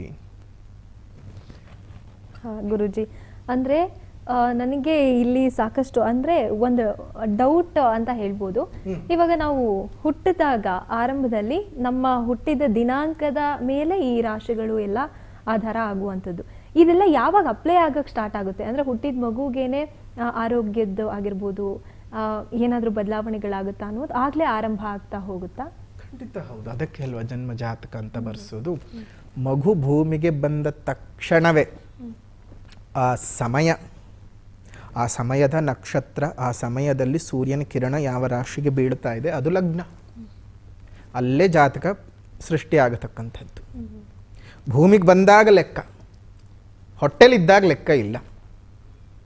ಹಾಗಾಗಿ ಭೂಮಿಗೆ ಬಂದ ನಂತರದಲ್ಲಿ ಮೊದಲನೇ ಉಸಿರನ್ನು ತೆಗೆದುಕೊಂಡಾಗ, ಯಾಕೆಂದರೆ ಹೊಟ್ಟೆನಲ್ಲಿ ಗರ್ಭದಲ್ಲಿರೋವರೆಗೂ ಮಗು ತಾಯಿಯ ಮುಖಾಂತರ ಉಸಿರಾಡ್ತಾ ಇರುತ್ತೆ, ಸ್ವಂತ ಬಲ ಇರೋದಿಲ್ಲ. ಮಗು ಈಚೆಗೆ ಬಂದಾಗ ಅದಕ್ಕೆ ಅಲ್ವಾ ಕಿರ್ಚೋದು ಮಗು, ಇಲ್ಲಿ ನನಗೇನೋ ಆಗೋಗ್ಬಿಟ್ಟಿದೆ ಅನ್ನುವಂಥ ವಿಚಾರಕ್ಕೆ ಕಿರ್ಚುತ್ತಲ್ಲ. ಆ ಮೊದಲನೇ ಉಸಿರು ತಗೊಂಡಾಗಲೇ ಲೆಕ್ಕ ಸಿಕ್ಕುವಂಥದ್ದು. ಅಲ್ಲಿಂದ ಅದೇ ನಕ್ಷತ್ರ, ಅದೇ ರಾಶಿ, ಅದೇ ಲಗ್ನ, ನಮ್ಮ ಜದಶಾಭುಕ್ತಿಗಳನ್ನು ಸೇರಿಕೊಂಡು ಜೀವನ ಈ ರೀತಿಯಾಗಿ ಆಗ್ತಕ್ಕಂಥದ್ದು. ಹಾಗಾಗಿ ನೀವು ಹುಟ್ಟಿದ ದಿನಾಂಕ, ಸಮಯ, ಸ್ಥಳ, ಈ ಮೂರು ಮುಖ್ಯ. ಆ ಮೂರರ ಆಧಾರದ ಮೇಲೇ ಜಾತಕ ಸಿದ್ಧ ಮಾಡೋಕ್ಕಾಗ್ತದೆ. ಆ ಸಿದ್ಧ ಮಾಡಿದಂತಹ ಜಾತಕದ ಮುಖಾಂತರವಾಗಿಯೇ ನಾವು ಒಂದು ಜೀವನವನ್ನು ಅನಾಲಿಸಿಸ್ ಮಾಡೋದಕ್ಕೆ ಸಾಧ್ಯವಾಗುತ್ತೆ. ಚಿತ್ರದುರ್ಗದಿಂದ ಗೀತಾ ಅನ್ನುವಂಥವ್ರು ಕರೆ ಮಾಡಿದ್ದಾರೆ. ನಮಸ್ತೆ ಅಮ್ಮ. ನಮಸ್ತೆ ಮೇಡಮ್. ಹಾ, ನೀವು ಏನ್ ಕೇಳ್ಬೇಕಾಗಿತ್ತು ಗುರುಜಿ ಜೊತೆ? ಯಜಮಾನ್ರ ಬಗ್ಗೆ ಕೇಳ್ಬೇಕಿತ್ತು. ನಿಮ್ಮ ಯಜಮಾನ್ರ ಬಗ್ಗೆ. ಅವ್ರ ಹೆಸರು ತಿಮ್ಮಪ್ಪ. ತಿಮ್ಮಪ್ಪ. ಓಕೆ, ಗುರುಜಿ ಜೊತೆ ಮಾತಾಡಿ ಅಮ್ಮ, ನೀವು ಮಾತಾಡ್ಬೋದು. ನಮಸ್ತೆ ಗುರುಜಿ. ನಮಸ್ಕಾರ ನಮ್ಮ, ಹೇಳ್ರಮ್ಮ. ಕಲರ್ಸ್ ಕನ್ನಡದ ನೋಡ್ತಾ ಇದ್ವಿ, ಇವಾಗ ಬರ್ತಾ ಇಲ್ಲ, ಅದಕ್ಕೆ ಇವಾಗ ಲೈನ್ ಸಿಕ್ತು ಮಾತಾಡ್ತೀವಿ. ಸಂತೋಷ, ಒಳ್ಳೇದಾಗ್ಲಿ. ಏನ್ ವಿಚಾರ ಇತ್ತು ಕೇಳ್ರಮ್ಮ. ನಮ್ಮ ಮನೆ ಬಗ್ಗೆ ಕೇಳ್ಬೇಕಿತ್ತು ಗುರುಜಿ. ಏನ್ ವಿಚಾರ ಹೇಳಿ. ಅದೇ ವ್ಯವಹಾರದ ಬಗ್ಗೆ ಏನ್ ಮಾಡಿದ್ರು ಪ್ರಿಯತ್ತಲ್ಲ, ಎಷ್ಟು ದುಡಿದ್ರು ಇದಿರಲ್ಲ, ಅದ್ರ ಬಗ್ಗೆ. ಏನ್ ವ್ಯವಹಾರ ಕೈ ಹಾಕಿದ್ದೀರಾ? ಕೃಷಿ ಮಾಡಿದ್ರು ಲಾಸ್ ಆಗುತ್ತೆ, ಏನಾದ್ರು ಬೇರೆ ವಿಚಾರದಲ್ಲಿ ಕೆಲಸ ಮಾಡಕ್ ಹೋದ್ರು ಲಾಸ್ ಆಗುತ್ತೆ. 1 ರಿಂದ 12 ಒಳಗಡೆ ಒಂದು ಸಂಖ್ಯೆ ಹೇಳ್ರಮ್ಮ. 11 ಗುರುಜಿ. 11 ನೋಡಿ. 11 ಅಂತ ಹೇಳ್ತಾ ಇದ್ದ ಹಾಗೇನೆ ನಿಮ್ಮ ಮನಸ್ಸಿನ ಮುಖಾಂತರವಾಗಿ ಹೇಳಿದ್ದೀರಾ. 11 ಅಂತ ಹೇಳಿದ್ರೇನೆ ಚಂದ್ರ, ತಕ್ಷಣ ಹೇಳಿದ್ದೀರಿ. ನಿಮ್ಮ ಮನೆಯಲ್ಲಿ ನಿಮ್ಮ ಮಾತಿಗೂ ನಿಮ್ಮ ಮನೆಯವ್ರ ಮಾತಿಗೂ ಬಹಳ ವ್ಯತ್ಯಾಸಗಳು ಬರುತ್ತೆ. ನೀವು ಏತಿ ಅಂದರೆ ಅವ್ರು ಪ್ರೇತಿ ಅಂತಾರೆ. ಒಂದಕ್ಕೊಂದು ಸರಿಯಾಗಿ ಸೇರ್ತಾ ಬರೋದಿಲ್ಲ. ಯಾವುದೇ ಕೆಲಸಗಳನ್ನು ನೀವು ಹೀಗೆ ಮಾಡು ಅಂತ ಹೇಳಿದ್ರೂ ಅದು ಯಾಕೋ ಸರಿಯಾಗಿ ಮಾಡ್ತಾ ಇಲ್ಲ. ಮನೆ ಒಳಗಡೆ ನೀವು ಹೇಳಿದ ಹಾಗೆ ಕೇಳಿದ್ರೆ ಎಲ್ಲೋ ಚೆನ್ನಾಗಿ ಆಗಬಹುದೇನೋ ಕಣಮ್ಮ. ಕೇಳ್ತಾರಾ? ಏನು ಕೇಳಲ್ಲ, ಅವ್ರು ಅವ್ರೇನ್ ಅನ್ಸುತ್ತ ಅದನ್ನೇ ಮಾಡೋದ್ ಗುರುಜಿ. ನಮ್ಮ ಮಾತು ಏನು ಕೇಳಲ್ಲ. ಅದೇ ಬೇಡ ಅಂತ ಹೇಳ್ತಾ ಇರೋದು ನಾವು, ಅಲ್ವಾ? ಯಾಕಂದರೆ ನಿಮಗೆ ಒಂದು ಒಳ್ಳೆ ರೀತಿಯಾಗಿ ಯೋಚನೆ ಮಾಡುವಂತಹ ಶಕ್ತಿ ಇದೆ. ಮುಂದೇನಾಗಬಹುದು ಅನ್ನುವಂತಹ ಚಿಂತನೆ ಮಾಡುವಂತಹ ಶಕ್ತಿ ನಿಮ್ಮಲ್ಲಿದೆ. ಎಷ್ಟೋ ಬಾರಿ ಕನಸುಗಳ ಮುಖಾಂತರವಾಗಿಯೇ ನಿಮಗೆ ಗೋಚಾರ ಆಗ್ತಾ ಇರುತ್ತೆ. ಇದು ಮಾಡಿದ್ರೆ ಸರಿ, ಇದು ಮಾಡಿದ್ರೆ ತಪ್ಪು, ಏನೋ ನನಗೇನೋ ಒಳ್ಳೇದಾಗುತ್ತೆ ಅಥವಾ ಏನೋ ಕೆಡಕ್ಕೆ ನಡೆಯುತ್ತೆ ಅನ್ನೋದು ಮುಂಚೆನೇ ಗೊತ್ತಾಗ್ತಾ ಬರುತ್ತೆ. ಅದನ್ನು ಯಾರು ಸಹ ತಲೆಗೆ ಹಾಕ್ಕೋತಾ ಇಲ್ಲ ಮನೆ ಒಳಗಡೆ. ಅದಕ್ಕೆ ಒಂದಷ್ಟು ಸಮಸ್ಯೆಗಳು ಬರ್ತಾ ಇರೋದು. ಆದರೆ ಯೋಚನೆ ಮಾಡೋದು ಬೇಡ. ಏನು ಮಾಡಬೇಕು ಅಂತ ಹೇಳಿದ್ರೆ 9 ಶುಕ್ರವಾರದ ದಿವಸ 9 ಶುಕ್ರವಾರದ ದಿವಸ ರಾಹು ಕಾಲದಲ್ಲಿ ನಿಮ್ಮ ಗ್ರಾಮದ ನಿಮ್ಮ ಊರ ದೇವತೆಗೆ ಅಥವಾ ಗ್ರಾಮ ದೇವತೆಗೆ ರಾಗಿ ಅಂಬಲಿಯನ್ನು ಮಾಡಿಕೊಂಡು ಅದರ ಮೇಲೆ ಒಂದು ಸ್ವಲ್ಪ ಮೊಸರನ್ನು ಹಾಕಿ ಅಮ್ಮನವ್ರಿಗೆ ನೈವೇದ್ಯ ಮಾಡಿಸಿ 4 ಜನಕ್ಕೆ ಹಂಚಿ ಒಂದು ಸ್ವಲ್ಪ ಮಿಗಿಸ್ಕೊಂಡು ವಾಪಸ್ ತರಬೇಕು. ತಂದು ಮನೆಯಲ್ಲಿರುವಂಥವರೆಲ್ಲ ಅದನ್ನು ಕುಡೀರಿ. ಆದಷ್ಟು ಬೇಗನೆ ಒಳ್ಳೆಯದಾಗುತ್ತೆ. ಕೃಷಿನೂ ಕೈ ಹಿಡಿಯುತ್ತೆ, ಬೇರೆ ವ್ಯವಹಾರಗಳಿಗೆ ಕೈ ಹಾಕಿದರೂ ಕೈ ಹಿಡಿಯುತ್ತೆ. ಒಳ್ಳೆಯದಾಗ್ಲಮ್ಮ. ಧನ್ಯವಾದ ಗೀತಾ ಅವರೇ ಕರೆ ಮಾಡಿದ್ದಕ್ಕಾಗಿ. ಗುರುಗಳೇ, ಮುಂದಿನ ರಾಶಿಗಳ ಬಗ್ಗೆ ಹೇಳ್ತಾ ಹೋಗುತ್ತೆ. ಮುಂದಿನ ರಾಶಿ ವೃಶ್ಚಿಕ ರಾಶಿ. ವೃಶ್ಚಿಕ ರಾಶಿ ಅಂತ ನೋಡಿದಾಗ ವೃಶ್ಚಿಕ ರಾಶಿಯವರಿಗೆ ಆದಾಯ 11 ಇದೆ, ವ್ಯಯ 5, ಆರೋಗ್ಯ 0, ಅನಾರೋಗ್ಯ 4, ರಾಜಪೂಜಾ 4, ರಾಜಕೋಪ 2, ಸುಖ 6, ದುಃಖ 3 ಇರತಕ್ಕಂತಹ ಸಂವತ್ಸರ. ಪಾಪ ತುಂಬ ಕಷ್ಟಪಟ್ಟಿದ್ರಿ, ತುಂಬ ಕಣ್ಣಲ್ಲಿ ನೀರು ಹಾಕಿ ರಕ್ತ ಬರೋದೊಂದು ಬಾಕಿ ಇತ್ತು. ಕೆಲವೊಬ್ರಿಗೆ ಕಣ್ಣೀರಲ್ಲ, ರಕ್ತ ಕಣ್ಣೀರೇ ಬಂದ್ಬಿಟ್ಟಿತ್ತು. ವೃಶ್ಚಿಕ ರಾಶಿನಲ್ಲಿ ಹುಟ್ಟಿರೋಂಥವ್ರಿಗೆ ನಿಮಗೆ ಪಂಚಮಶನಿ ಪೀಡೆ ಒಂದು ಕಡೆ ಕಾಟ ಕೊಡ್ತಿದ್ರಿ, ಅಷ್ಟಮ ಗುರುವಿನ ಪ್ರಭಾವ, ಮನೆಯಿಂದ ಹಿಂಸೆ, ಮಕ್ಕಳಿಂದ ಹಿಂಸೆ, ಎಲ್ಲಿ ಹೋಗೋಕ್ಕೂ ಸಾಧ್ಯವಾಗ್ತಾ ಇದ್ದ ಪರಿಸ್ಥಿತಿ ಇತ್ತು. ಆದರೆ ಜೂನ್ವರೆಗೂ ಒಂದು ಸ್ವಲ್ಪ ತಾಳ್ಮೆಯಾಗಿರಿ. ಜೂನಿಂದ ಭಾಗ್ಯಸ್ಥಾನಕ್ಕೆ ಉಚ್ಚಂಗತನಾಗಿ ಹೋಗ್ತಾ ಇರತಕ್ಕಂತಹ ಗುರುವಿನ ಪ್ರಭಾವದಿಂದ ನಿಮ್ಮ ಬದುಕೇ ಬದಲಾವಣೆ ಆಗತ್ತೆ. ಒಂದಷ್ಟು ಕನಸುಗಳು ಸಾಕಾರವಾಗುತ್ತೆ, ವಿದ್ಯೆ ಚೆನ್ನಾಗಾಗುತ್ತೆ. ಇನ್ನೇನು ವಿದ್ಯೆನ ಬಿಟ್ಟಿರ್ತೀರಿ, ಡಿಸ್ಕಂಟಿನ್ಯೂ ಮಾಡಿಬಿಟ್ಟಿರ್ತೀರಿ, ಅಂಥವರು ಸಹ ಪುನಃ ವಿದ್ಯಾಭ್ಯಾಸವನ್ನು ಮುಂದುವರಿಸ್ಕೊಂಡು ಹೋಗ್ತಕ್ಕಂಥದ್ದು, ಮನೆಯಲ್ಲಿ ಮಂಗಳ ಕಾರ್ಯಗಳು ನಡೆಯುವಂಥದ್ದು, ಮಕ್ಕಳಿಂದ ಆಗ್ತಾ ಇದ್ದಂತಹ ತೊಂದರೆ ತಾಪತ್ರೆಗಳೆಲ್ಲ ನಿವಾರಣೆ ಆಗ್ತಕ್ಕಂತಹದ್ದು, ಒಂದಷ್ಟು ಹಣಕಾಸುಗಳು ನಿಮ್ಮ ಕೈ ಸೇರ್ತಕ್ಕಂಥದ್ದು, ದೇವರು ದಿಂಡ್ರು ಪೂಜೆ ಪುನಸ್ಕಾರ ತೀರ್ಥಯಾತ್ರೆಗಳನ್ನು ಮಾಡ್ತಕ್ಕಂಥದ್ದು, ಒಂದಷ್ಟು ಹೊರಗಡೆ ಪ್ರಯಾಣಗಳನ್ನು ಸುಖ ಪ್ರಯಾಣಗಳನ್ನು ಮಾಡ್ತಕ್ಕಂತಹ ಯೋಗದ ಫಲ, ಒಂದಷ್ಟು ಸ್ಥಿರ ಆಸ್ತಿಗಳನ್ನು ಖರೀದಿ ಮಾಡ್ತೀರಿ. ತುಂಬ ದಿವಸಗಳಿಂದ ಏನೊಂದು ಸೈಟ್ ತೊಗೋಬೇಕು ಅಥವಾ ಯಾವುದೋ ಒಂದು ಫ್ಲ್ಯಾಟ್ ತೊಗೋಬೇಕು ಅಥವಾ ಯಾವುದೋ ಒಂದು ಕೃಷಿ ಭೂಮಿ ತೊಗೋಬೇಕು, ಸಾಧ್ಯ ಆಗ್ತಾ ಇರೋದಿಲ್ಲ. ಜೂನ್ ನಂತರ ಕೈ ಹಾಕಿ ತುಂಬ ಚೆನ್ನಾಗಿರ್ತಕ್ಕಂತಹ ಬದಲಾವಣೆಗಳು ನಿಮ್ಮ ಬದುಕಿನಲ್ಲಿ ಬರುತ್ತೆ. ಜೊತೆ ಗುರುಬಲದಿಂದ ಒಂದಷ್ಟು ನಿಟ್ಟುಸಿರನ್ನು ಈ ವರ್ಷ ವೃಶ್ಚಿಕ ರಾಶಿಯವರು ಬೀಳ್ತೀರಾ. ಒಂದಿಷ್ಟು ಚೆನ್ನಾಗಿದೆ, ಏನು ಯೋಚನೆ ಮಾಡುವಂಥ ಅವಶ್ಯಕತೆ ಇಲ್ಲ. ಅದೇ ರೀತಿಯಾಗಿ ನೀವು ಮಾಡ್ಕೊಳ್ಬೇಕಾಗಿರ್ತಕ್ಕಂತಹ ಪರಿಹಾರನಾದರೂ ಏನಪ್ಪ ಅಂತ ಹೇಳಿದ್ರೆ, ಓಂ ಭಂ ಭೌಮಾಯ ನಮಃ, ಓಂ ಭಂ ಭೌಮಾಯ ನಮಃ ಈ ಮಂತ್ರವನ್ನು ಪ್ರತಿನಿತ್ಯ ಪೂರ್ವಕ್ಕಭಿಮುಖವಾಗಿ ಬೆಳಗ್ಗಿನ ಜಾವ ಹೇಳ್ಕೊಳ್ತಾ ಬನ್ನಿ, 5 ಗಂಟೆಯಿಂದ 5:30 ಒಳಗಡೆ. ಅದರ ಜೊತೆಗೆ ಪ್ರತಿನಿತ್ಯವೂ ಅಷ್ಟೇ ಸ್ಕಂದ ಷಷ್ಠಿ ಕವಚ ಸ್ತೋತ್ರವನ್ನು ಪಠಣ ಮಾಡ್ತಾ ಬನ್ನಿ. ಶುಭವಾಗಲಿ. ಅದೇ ರೀತಿಯಾಗಿ ಮುಂದಿನ ರಾಶಿಯನ್ನು ನೋಡೋದಾಯಿತು ಅಂತ ಹೇಳಿದ್ರೆ ಧನಸ್ಸು ರಾಶಿನಲ್ಲಿ ಹುಟ್ಟಿರುವಂಥವರಿಗೆ ಈ ವರ್ಷದ ಫಲಾನುಫಲಗಳನ್ನು ನೋಡಿದಂತಹ ಸಂದರ್ಭದಲ್ಲಿ ನಿಮಗೆ ಆದಾಯ 14 ಇದೆ, ವ್ಯಯ 11 ಇರತಕ್ಕಂತಹದ್ದು. ಅದೇ ರೀತಿಯಾಗಿ ಒಂದು ರಾಜಕೋಪಗಳನ್ನು ಗಮನಿಸಿದಂತಹ ಸಂದರ್ಭದಲ್ಲಿ ನಿಮ್ಗೆ ಒಳ್ಳೆ ರೀತಿಯಾಗಿರತಕ್ಕಂತಹದ್ದೇ ಒಂದಷ್ಟರ ಮಟ್ಟಕ್ಕೆ ಇರುವಂಥದ್ದು. ಆರೋಗ್ಯ 5, ಅನಾರೋಗ್ಯ 2, ರಾಜಪೂಜಾ 3, ರಾಜಕೋಪ 5, ಸುಖ 6, ದುಃಖ 3 ಇರತಕ್ಕಂತಹದ್ದು ಈ ಸಂವತ್ಸರದ ಫಲ. ಅದೇ ರೀತಿಯಾಗಿ ನಿಮ್ಮ ಜೀವನದಲ್ಲಿ ಈ ವರ್ಷ ಆರೋಗ್ಯಕ್ಕೆ ತುಂಬ ತುಂಬ ತುಂಬ ಕಾಳಜಿ ಮಾಡಬೇಕು. ಕಾರಣ ಅಷ್ಟಮಕ್ಕೆ ಹೋಗ್ತಾ ಇದ್ದ ಗುರುಬಲವನ್ನು ಕಳ್ಕೊಳ್ತಾ ಇದ್ದೀರಿ. ಈಗಾಗಲೇ ಅರ್ಧಾಷ್ಟಮ ಶನಿಯ ಪೀಡೆ ಬೇರೆ ನಡೀತಾ ಇದೆ ಧನಸ್ಸು ರಾಶಿಯವರಿಗೆ. ದಿನಮಾನಗಳು ಚೆನ್ನಾಗಿಲ್ಲ. ಜೂನ್ 2ನೇ ತಾರೀಕಿನವರೆಗೂ ಅಷ್ಟೇ ನಿಮಗೆ ಒಂದಷ್ಟು ಶುಭ ಫಲಗಳು. ಅದಾದ ನಂತರ ಮನೆಯಲ್ಲಿ ಕಿತ್ತಾಟ, ಗಂಡ ಹೆಂಡತಿ ಸಮಸ್ಯೆಗಳು ಜಾಸ್ತಿ ಆಗ್ತಕ್ಕಂಥದ್ದು, ಕೋರ್ಟು ಕಚೇರಿ ವ್ಯಾಜ್ಯಗಳಾಗತ್ತೆ, ಇಲ್ಲದೇ ಇರುವಂತಹ ವ್ಯವಹಾರಗಳಲ್ಲಿ ಸಿಕ್ಕಾಕೊಂಡು ಹೆಸರುಗಳನ್ನು ಹಾಳು ಮಾಡ್ಕೊಳ್ತೀರಿ. ನೋಡಿ, ರಾಜಕೋಪ ಜಾಸ್ತಿ ಇರ್ತಕ್ಕಂಥದ್ದು 5 ಇದೆ.